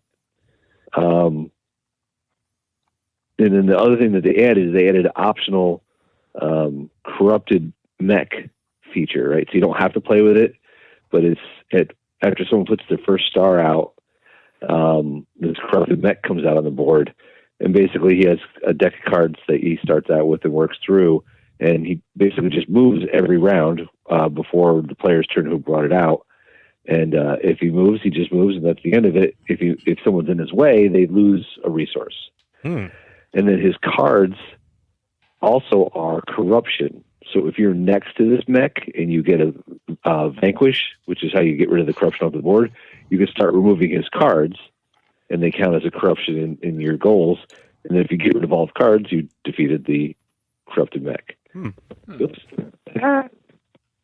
Okay. And my headset fell off. Sorry about that. Oh, and so he blocks spaces as well, so I assume you can't go where he goes? Yes. Okay. Yep. Gotcha. So it was nice. I actually liked that feature. It was something extra to do, but didn't make the game vastly different. Nice. Okay. I know that was one of the knocks on the game when it originally came out, is that there wasn't a whole lot of interaction between the players. The board was big enough that usually you weren't blocked out of what you were doing. Every now and then, you'd have an ideal place you wanted to go, but there wasn't much blocking. But if another mech out there changes that up a little bit. So I tell you what, the original game was 5 players, and now the expansion makes it 6. Ooh. And they have 7 different mechs now. Oh. And we played it with 5 last night. And with 5 players, there is a lot more interaction. Okay. I can see that. Yeah. Oh, the one thing I did mention, I just see on the screen as you're scrolling through, they also introduced a gold worker, which you start with. Everybody starts with 1 gold worker, and you can't buy anymore. It's like a wild worker, right? So of any color. Oh, that's nice. Loosen that up a little bit. Okay, yeah, because occasionally I played it, I think 3 times, so I haven't played a whole lot. But yeah, there were definitely points where I was like, oh, I need that 1 worker to do the cool combo, but they're all over there. I've used them all, or I just don't have that worker available. Yeah. So yeah. And you start with that worker? Yes. Like a little prelude. There you go, a little prelude, kick started. It sounds a little bit like Sorry, I was going to say what they did with Viticulture, where they added that boss that worker that could go anywhere. The Grande worker. Yeah, there you go. Yeah, so that's a Stonemaier thing. Yeah, but I think it's a very good expansion. I don't think it's not earth shattering, but I think it improved a lot of pieces of the game without drastically changing it. Cool. Does that one? Hey Jim, does that one slow down with more players? I was just gonna ask. Is that because you said you played it with 5, but I always shy away from games like that because I'm always afraid it's going to add too much time. It's going to become a 4-hour game. And it feels like Jamie Stegmaier gives no Fs when it comes to adding more players and game time. Like he's like, 6 players of Viticulture, enjoy it for 5 hours. Oh God, no! I'll never play it at 6. That's what Tom said. Here was the common theme last night, right? Because you're saying that we played it, there wasn't much interaction. There was interaction tonight, and that actually affected the downtime, right? So everybody would have a plan, and as long as they didn't get hosed up, turns move quickly. But every now and then, you're planning to do something, and someone moved to that spot you really needed, and then there was a bit of AP going on, and there was a little bit of lag, right? Yeah. So they had to rethink their whole turn, and so that did slow it down a couple times when people got in other people's way and they had to rethink their plan. But when people didn't have their plans upheaved, it moved pretty quickly. Nice. Okay, cool.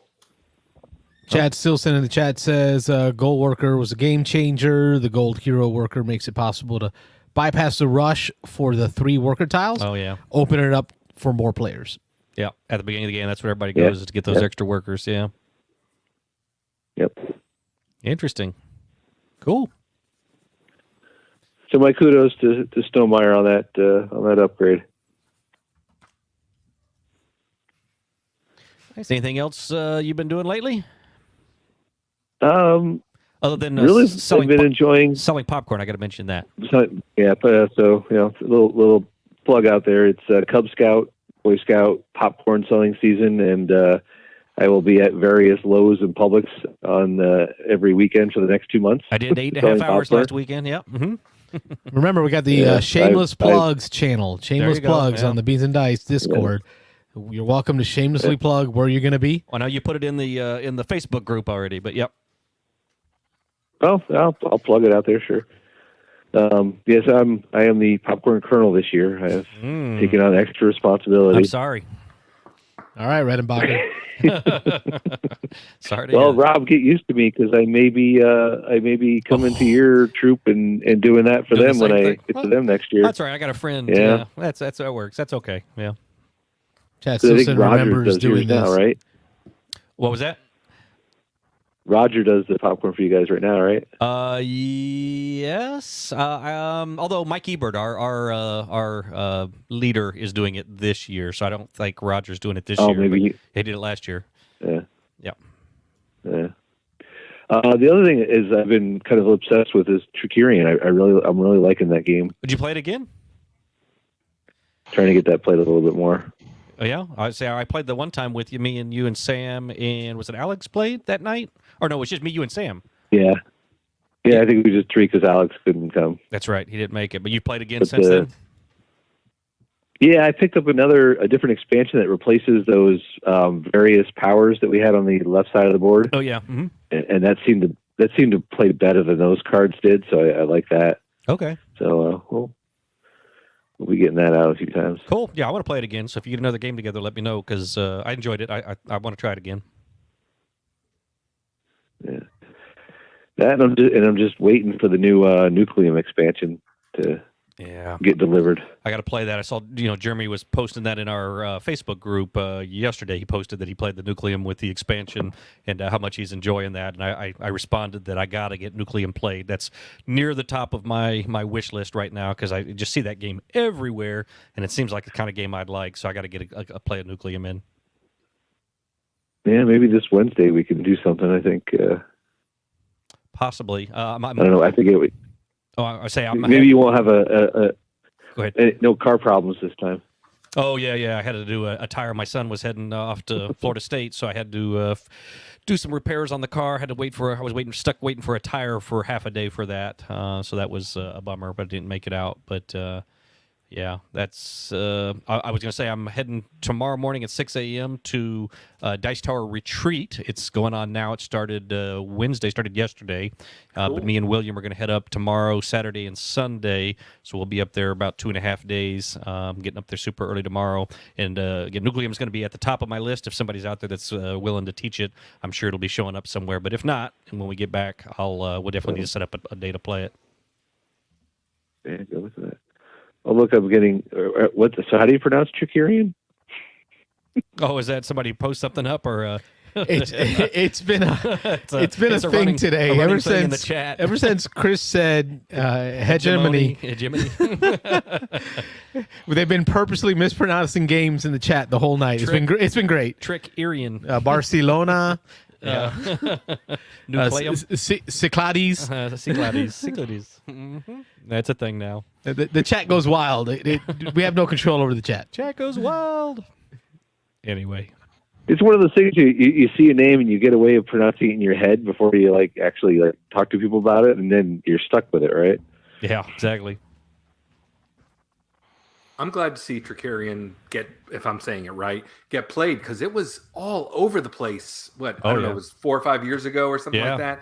And it was huge. And then it just vanished, at least disappeared. And nobody was playing it anymore. It was sort of a flash in the pan, which is interesting. I thought it would have more legs than that.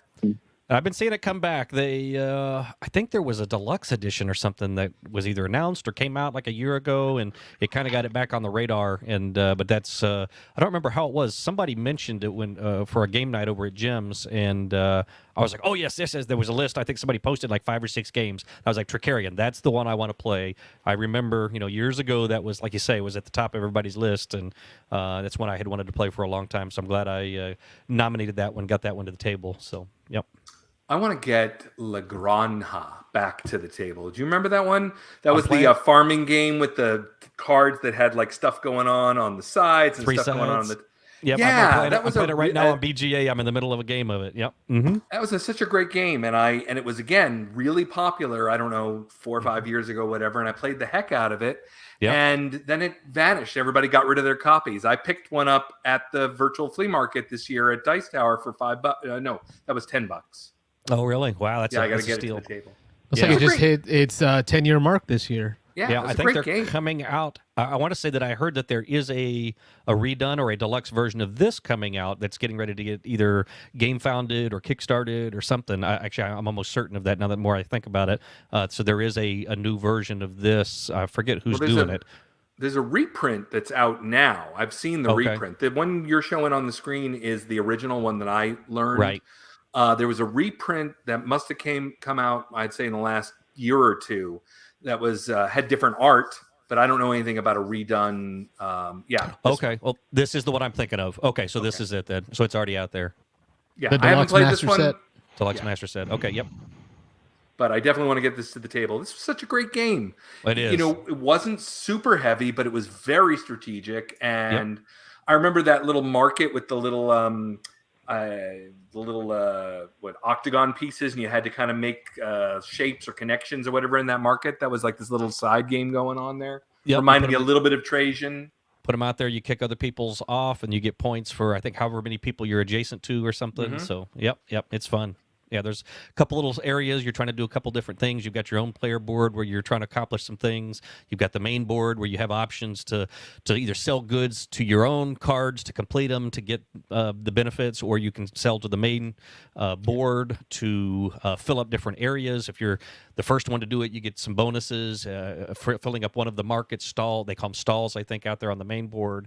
Gives you an ongoing benefit every round. You either get money or extra trades or extra. I guess they call deliveries, but it's fun. I've played probably 3 or 4 times on BGA now on Board Game Arena, and it's a fun one.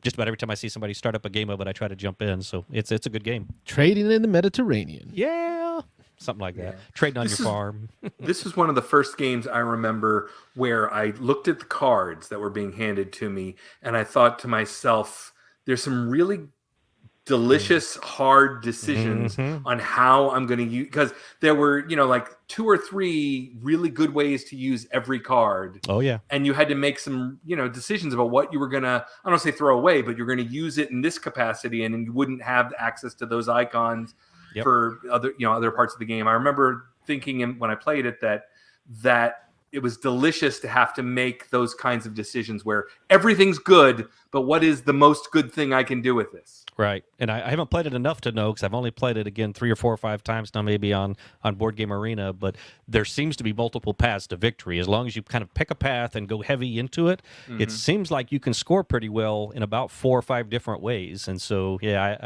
I agree with what you're saying, and a lot of that has to do with those multi-use cards.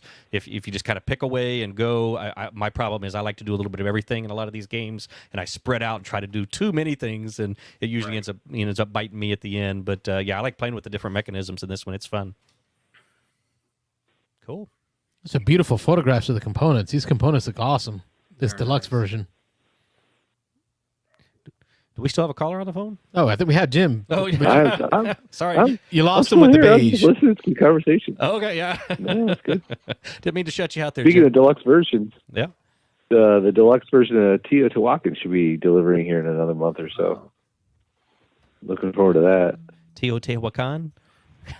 That's going to end up in chat. Now, there's one we can really get some critique on how to You pronounce. can do this about 6 different ways. Yeah. Mm-hmm. It's funny listening to Tom Vassell try to pronounce them too. I mean, he comes up with He completely has bizarre. The dude struggles to pronounce like normal Oh, yeah, words. yeah, he does. Like, Yeah. like I wonder, where is he from? What was he saying the other day? Compass or something? It was compass. And it was compass and compass. I'm sorry.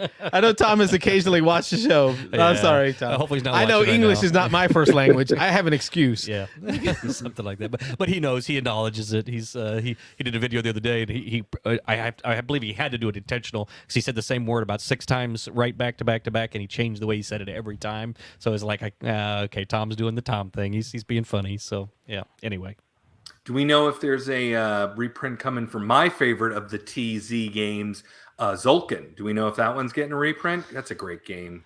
I love Sulkin, and I have not heard anything about it. I would think I would have heard it if something had come across about it. But yeah, that's the one that Jim, I think I kind of introduced you to that one, if I remember, right? You did. Yep. Yeah. Okay. Yep. Over at your turn. Yep. I know you. That one. And, Go ahead. yeah. You introduced it. Then we've been playing a lot on BGA.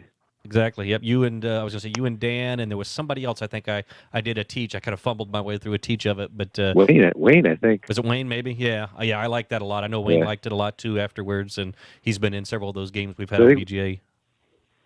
Wayne bought it recently, I think. Yep. Oh, he did. Recently, Yeah, that's right. He picked it up at a last flea month. market or something. Yeah, that's right. Yep. Yeah. But no, yeah, I agree with you, Russell. That's I have only played a couple of the T games, and I love me some Tolkien. That's a great one. Yep. Yeah, I'm a worker placement fan, and that one was the first one, where I played, and I remember thinking about it was such an easy mechanic, right? It was you're either putting things on or you're taking things off. Only decision you have to make. The timing. But because of the timing, because of the wheels, because of the gears and the aging, it was, again, a really interesting decision. I want to keep them on there. I want to keep them on there 1 or 2 more turns, but is it going to move past where I'm going to need it to be? All that stuff. Yeah, and then you run out of workers. I want all my workers out there doing stuff, but you've got to be able to. You have to either put on or pull off, and you only have so many each time. And so you've got to. Sometimes you get stuck, and they're all out there, and he's like, "I'd like them all to go one more click just to get to that one more better spot." But this time, I've got to take some workers off one of those gears, and so making those decisions about which one am I going to grab, who am I going to leave out there. Yeah, it's a great game. I mean, but Chris and I have no idea when to pull off. That's the problem. No, you got 5 kids. Yeah. Well, all of mine are adopted, so. Oh, there you go. All right. So yeah, he's got a different issue, but you, on the other hand, no excuse. I would not do well at this game. No, no excuse. They're going to release a new copy when I get around to painting all the dials. Once I get done, they'll be like, "Oh, now a new copy's coming out." Well, I went through the forums. I didn't see even any rumor mill about a reprint. Oh yeah. I haven't heard anything about it. I mean, it may not be hard to get on the used market. I have a copy, but it's such a great game, and it has held up so well, that I just figure, I figure all great games are eventually going to get reprinted. I don't know. Yeah. Well, That's such a beautiful set. Vassal's Law. Yeah, you see, there's some of these that are have been painted up just crazy with some of these Mayan designs and drawings and stuff on them. Yeah. Yeah. Do you remember when we thought the world was going to end? Oh yeah, when the Mayan clock was going to expire. Yeah, the calendar ended. Yeah, 2012. Yeah. Yeah, there you go. End of the world. Wow. Yeah, that ended up going the game over that. Go ahead, Jim. Go, Jim. The game that Rob missed out on when he had his car issues, we ended up playing Yucatan. Oh yeah, I saw the Mayan pictures. game. That looked good. Yeah, it was interesting. It was a very interesting game. Yep. Yeah, it had a lot of similarities to some of these T games, but yeah, I'm sorry I missed that night. That was just what was that last week? Yeah, I think it was like last week. We could go Wednesday. Yeah. Okay. Yeah. Wanted to make that. You guys are killing me with the pronunciations. Oh, are they the chat is going crazy? You can tan. You can tan too. You can tan too. We'll have to put them up here in a minute. We'll go back and catch up on them. There we go. You can tan. Chad, funny. Anyway. All right, gentlemen. Appreciate the call, Jim, as always. Thank you for having me. Talk to you guys soon. It's always fun talking to you, Be Jim. looking forward to the next game night. Take care, Jim. Yes, sir. Yep. That's it. Chad commiserates in the chat. He says, I have an adopted 2-year-old Chris. There you go. Awesome. And then mad props there with a thumbsy uppy. It's awesome. Cool. Okay, games we've been playing. So I know we went around circle once. I'll go one more, and then we'll see who else has any. Because this one was a pleasant surprise to me. I showed up to, I told you about that game day with the men's group at the church. And I walk in, and my buddy Patrick, who is running the event, has Ticket to Ride out. And I'm just like, okay, I can do this, right? Like I can. Don't get me wrong, I like Ticket to Ride. We like Ticket to Ride. Yeah. was kind of hoping for something different. But he had a copy of Ticket to Ride Japan on the board. And I only ever played Ticket to Ride. This is the smaller version, or is this, no, this a full size? Full size. Oh, okay. Ticket to Ride regular, and I've played the Norwegian one. What's that one? Nordic countries. with Robert. Robert taught me I've that got one. That one. Yep. So that was fun. It was good. But we put out the Japan one, and it's got this change in mechanism where it no longer worries about longest track. It changed that to a bullet train. So as you know, the island of Japan is a very long island. It's narrow and long. So the map is just that, very narrow and long. But it also subdivides it as a Tokyo location, where Tokyo also has like an inner city metro. So you can be placing trains on there as well. But then what it does is it takes a point on the map, where Tokyo, the city, is, and then it has an icon for that point. When you get to that point, it also matches a point on the zoomed-in map of Tokyo City, so it kind of like connects you that way. It's almost like a teleport, right? So if I can get to this icon, I can keep trains going into the city. And the same goes for the southern part of the map, because there's another part of the island of Japan, even farther, that needed to get a separate section on the map to be able to fit it on this board. So it's using these icons to kind of get you throughout all of Japan. And I was like, there's no way I'm going to be able to, I can count how many trains it takes to get from this part of the island. I got a ticket. They got me all flipping out. That gets me from this part of the island all the way to this part of it. There's no way. I don't have enough train cars to be able to lay that track. And that's when the mechanism hit. The bullet train is a shared line. It is a line where players don't place their pieces on to control it. They place a separate bullet train icon, a token, an actual little miniature bullet train, to indicate that line has been built. When you build that line, you're going to pay a number of cards, matching colors, equal to the distance of that line, and then you will place your token on a track, almost like an area control track, to say, okay, I did a train of 3. I now move 3 pips up on this track to indicate I've built 3 bullet trains. And then you put a little bullet train on it to indicate it's built. It's gray. Everyone can come off of or branch off of a bullet train as long as they reach a part of the bullet train line that has been built. So it's almost like a community thing. We're all working together to build this bullet train so that we can all make our cards work for all the different routes we have to build. But then we also want to be the one that builds the most of it, because instead of scoring longest road, you're going to score points based on who built the most bullet train. And then you will also lose points if you're the last to contribute, the one who contributed the least towards the bullet train construction. So it kind of creates that communal aspect, but also still a race. It was a hit. I had a blast. Okay. And it was gorgeous. Cool. The little bullet trains are multicolored. So they got gray wheels, white bodies, little windows, little blue lines on them. So they're like little models that you're putting out on the board. And it played very fast. You got less trains than you're used to. I think it was 22 of your trains to start with versus, I believe it's 44. Yeah, it's 44. 44? 44, 45, somewhere in there. Somewhere on there. But you got 22, right? So that's why I started freaking out when I saw a track of 17. I'm like, there's no way. Then I figured it out. And then on top of that, the end mechanism is great. It only ends when these 2 criteria are met, which is the bullet train has been completely built and a player is down to 2 trains or less. So it won't end when somebody just puts out all their trains. We all still have to get that bullet train completed to trigger the end. I've never purchased a Ticket to Ride game outside of the original game, the 1912 expansion, so that I can get the big boy cards for my big sausage fingers. And, of course, my first Ticket to Ride, right, for the kids. Those are the only ones I bought. Never had a desire to go into all the expansions. This one's on the wish list for Christmas. This one's going on the Christmas wish list. Ticket to Ride Japan, total hit. Loved it. Some of the expansions are pretty good, so you got to try some of those others. Yeah, I don't know. Have you played Europe? Well, see, I've read about them. Okay. I've looked them up. It's just I feel like sometimes it's a little too much complication. Like the one we played with the tunnels. Yeah, having to have certain sets of cards, certain tunnels rainbows almost. Yeah. And then some of them where you need certain number of wilds. I think it was all wilds, wasn't it, to be able to build a tunnel, or it was something hard. This one, it was a simple change. There's a community track that runs up and down the board, and you spend X number of cards to get control or to build that section of track. You get points for doing that. It just adds that little bit of change. I think it'll fit in with the family and provide a completely different experience. Cool. I had picked up, what was it, Philadelphia and the one with the technology. It was the UK, I think. And it was too much. I really loved the base game. I wanted something like that where I got a little twist that made it, that kind of gave it longevity. But the Philadelphia one with the stocks, you're basically, buying stocks, railroads. It was too much. It changed the game to the point where it wasn't Ticket to Ride to me anymore, and I didn't really dig it. That was my worry, and that's what I felt. But this one did a really good job of not doing that.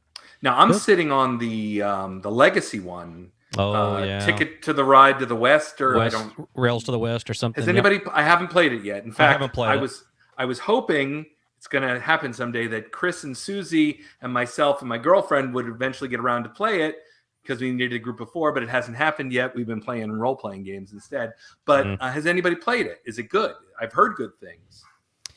Yeah, I've heard good and bad. I've heard some people really like it. I've heard some people have said that it's pretty repetitive, that there's not enough twists. There's a couple of little exciting things that happen over the course of it's about 10 or 12 plays, but that there really isn't enough difference from game to game to game. It adds some neat concepts, and it adds in things that a lot of the expansions have done. Supposedly they borrowed a lot of things from the different maps and the different expansions that have come out, so that they add kind of one new module or one new idea from some of the other older games. And of course, by the time you get to the end, it combines them all together.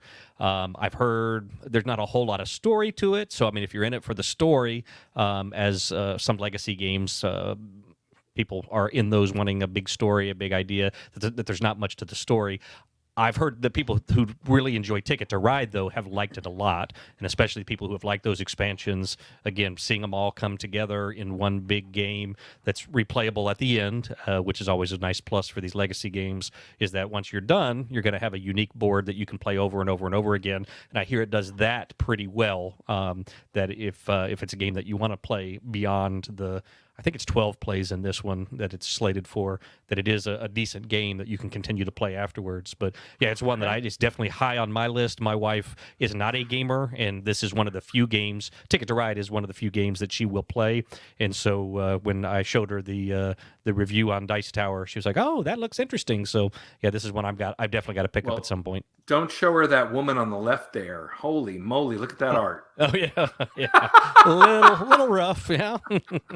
My biggest issue with legacy games is after playing them, I don't want to play the regular game again. Russ and I played with our significant others a while back, Pandemic. Legacy. Season 1. Season 1. Yeah. And we completed it, had a good time, but I didn't play Pandemic for 3 years afterwards. Oh, yeah.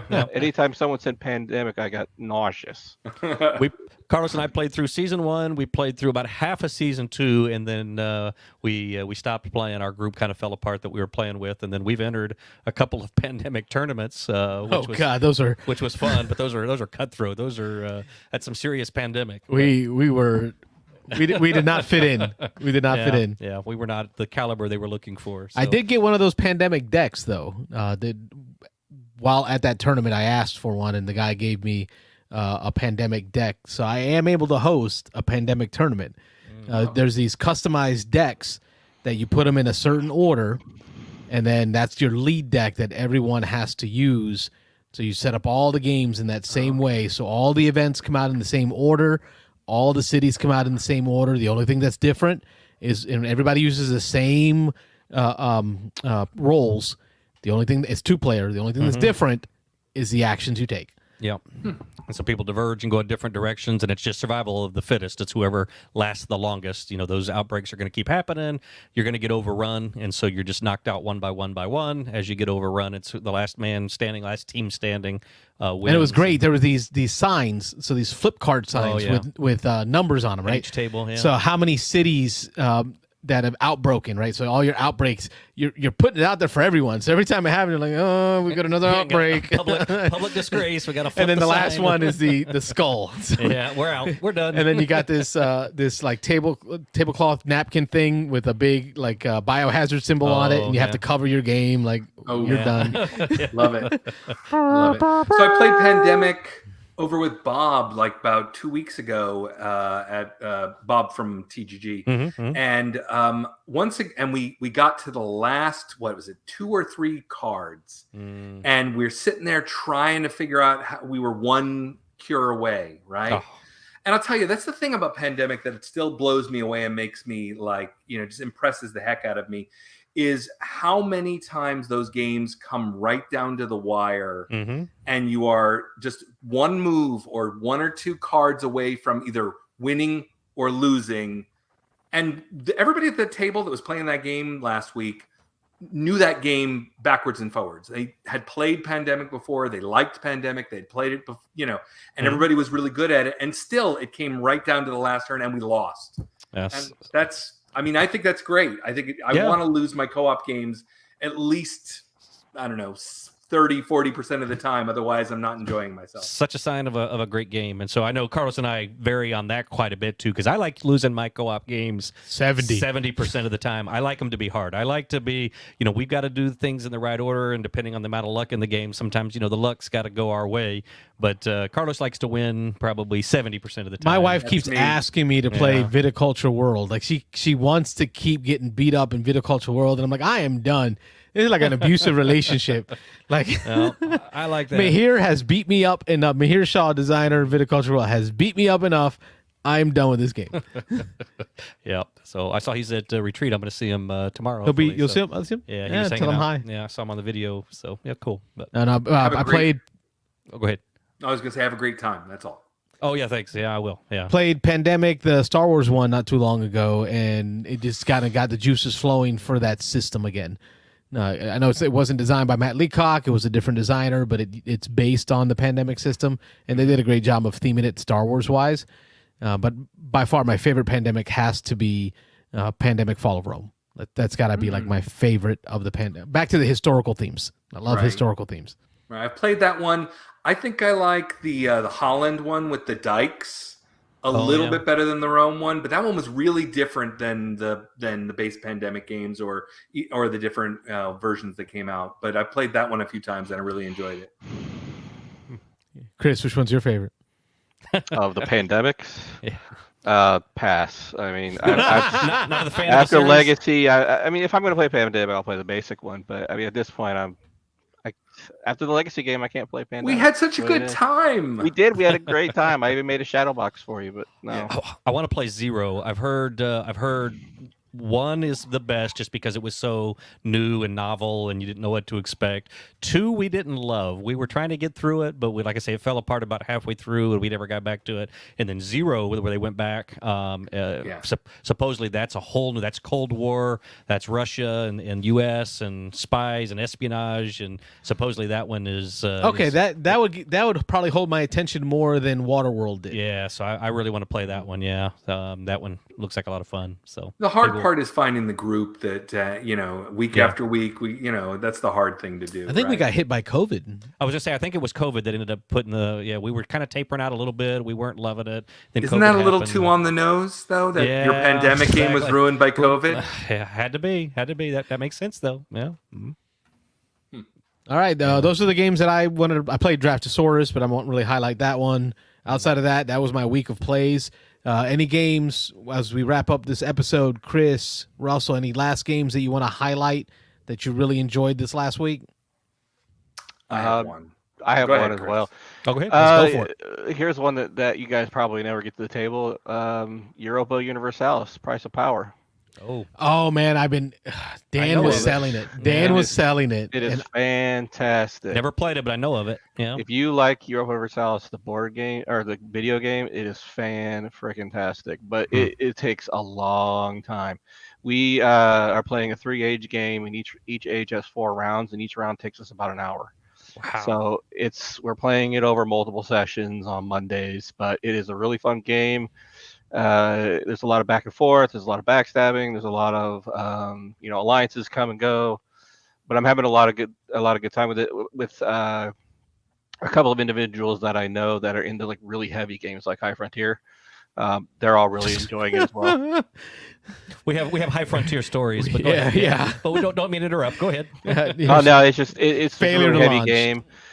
We took the first session because we're doing like 2-3 hour sessions. We took the first session basically learning how to play the game, and we still have to reference the rule book constantly because there's so many little gotchas that you never really think about. But it's a good time. I'm playing England. I'm getting the snot beat out of me. France is running away with it, but me and Castile are gonna team up on France hopefully here soon. Nice. How does it compare to like Advanced Civ? I know you love. That's also a fairly long one. They're two totally different games. They're hard to compare because in Civilization, Mega Civ, those games, I think it's Eastern and Western Empires now.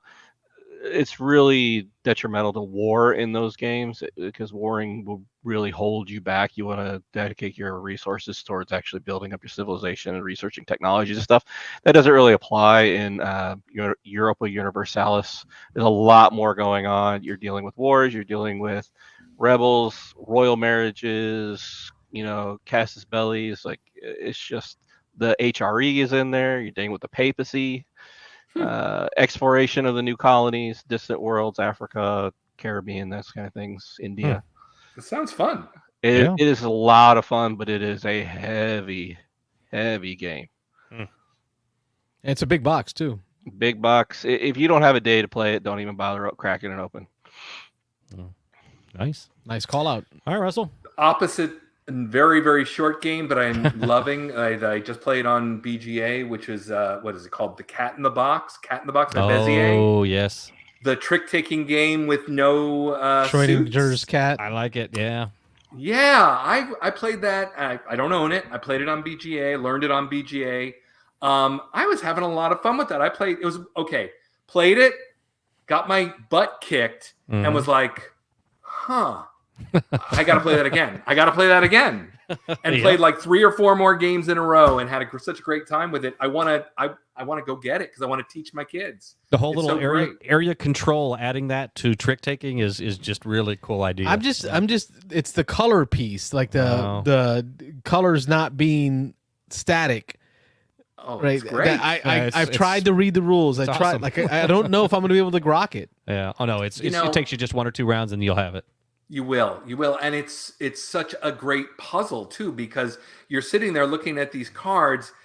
I'm not going to be able to explain this well. I probably don't have the right words, but you've got you're sitting there looking at 3 6s, right? 6s are great in this game, and you're like, okay, these are great cards to have, but then you got to think about, well, crud, if I want to get control, I'm going to have to say that I'm void in something. If I say I'm void in something, then I have to play this 6 as a red. I have to play it as a blue. I have to play it as a green. I've given up on yellow. There's a puzzle there that you have to figure out. So it's not just a trick-taking game. It's a trick-taking game where there's a lot of internal puzzle solving. It's very, very satisfying when you do it right. Right. And you're like, and you play it out and you're like, yes, I did not cause paradox. I did not lose points this game. Yep. I had such a good time with it. It's really good. I recommend it. And it's 20 minutes. It's easy, fast. Yeah, I like it a lot. I've taught it a couple times. It's a great game. I like it. Nice. Yep. It's funny because my 17-year-old came home today. I asked him if he had to work today. He goes, no, it's Schrodinger's schedule. Like, what are you talking about? He goes, it's in my phone on a text. As long as I don't look at it, I might be working. I might not be working. Didn't happen. I don't know. May not happen. Might be a thing. That's funny he might brought not it be. up. Like, this how 17-year-olds talk? Yeah. He's taking college classes now. He knows It's Schrodinger's wallet. Yeah. I don't know how much. I could be rich. I could be poor. I don't know. I'm just not going to look. As long as you don't look. Yep, you're okay. Well, folks, that gets us to the end of another great episode. I do want to remind the folks at home that the TGG, that's the Tampa Gaming Guild, is working with One Voice to put games together for kids in need, some kids that are dealing with some cancer stuff. I'm going to put this back up on the screen for y'all. Kardboard for Kids with One Voice Foundation and the crew of the Nautilus working together. Please remember to check out on our Discord in the call-in show channel, you'll find the QR codes that you see here up on the screen, or take a moment, use your phone right now. You can pull up this link to Amazon, where you're going to find great games like Loopin' Louie, Loopin' Chewy, and Loopin' Bluey, other games like that that you can purchase and send to Chris so that he can get them over to One Voice. And we will be working to get a group together to go down on a Tuesday night to demo some games. That I'm really excited about that idea. Yep. Picking a Tuesday night for us to go down there to demo games. So, Chris, Russell, let the folks know, is there anything I missed about Cardboard for Kids? You can go to tampagamingguild.org/KFK to find the information as well. Cardboard with a K. Yep, KFK. Yep, Cardboard with Kids. a K. There you go. K isn't clever. That throws me off. I went posting it several different places, and I was titling it, and I was like, C-A-R-D, and I had to keep going back and fixing it. I was like, no, it's a K. Okay, got it. Excellent. But yeah, we want to push this. We want to get as many donations as we can. We want to top last year. You said they had over 100 games last year. Let's see how much we can beat that by this year and get these games into these kids who need them. If you missed the first part of the show, it's really a distraction. It teaches some things to the kids, but for kids who are usually either playing video games or doing other things with their time, this gives them another thing to do, bring some normalcy to them. Used for therapy, used for all different kinds of things for these kids that are going through a really tough time. Marianne from One Voice called in earlier. She shared how they even use games during procedures to keep the kids busy while they're dealing with procedures for their cancers, and that hurts my heart. Yeah, good stuff. So they're doing good things out there. So see what you can do. Dig deep. Try to help out and contribute if you can. And we'll see if we can get a bunch of games out there. And then, like I said, we'll try to set something up where we can get out. I don't even know. We might be able to incorporate some people from the community, from our groups, to come out and help also with teaching games and spending some time with these kids and staff. Thank you to the chat. Thank you to the chat for tonight. We've had some laughs and enjoyment. I always love this. This chat is so active. Cardboard. Even on days when we get like no calls or one call, the chat is always blowing up. So much appreciated to all y'all, Chester, Chad, all the folks in the chat contributing. Thank you so much. Chris, Russell, thank you for joining us. Absolutely. Stick around as I play the outro. I'm Carlos. I'm Rob. We're the Beans and Dice Podcast, a podcast about how we game. Thanks for watching the Beans and Dice Podcast. Don't forget to like and subscribe. Schrodinger's cat.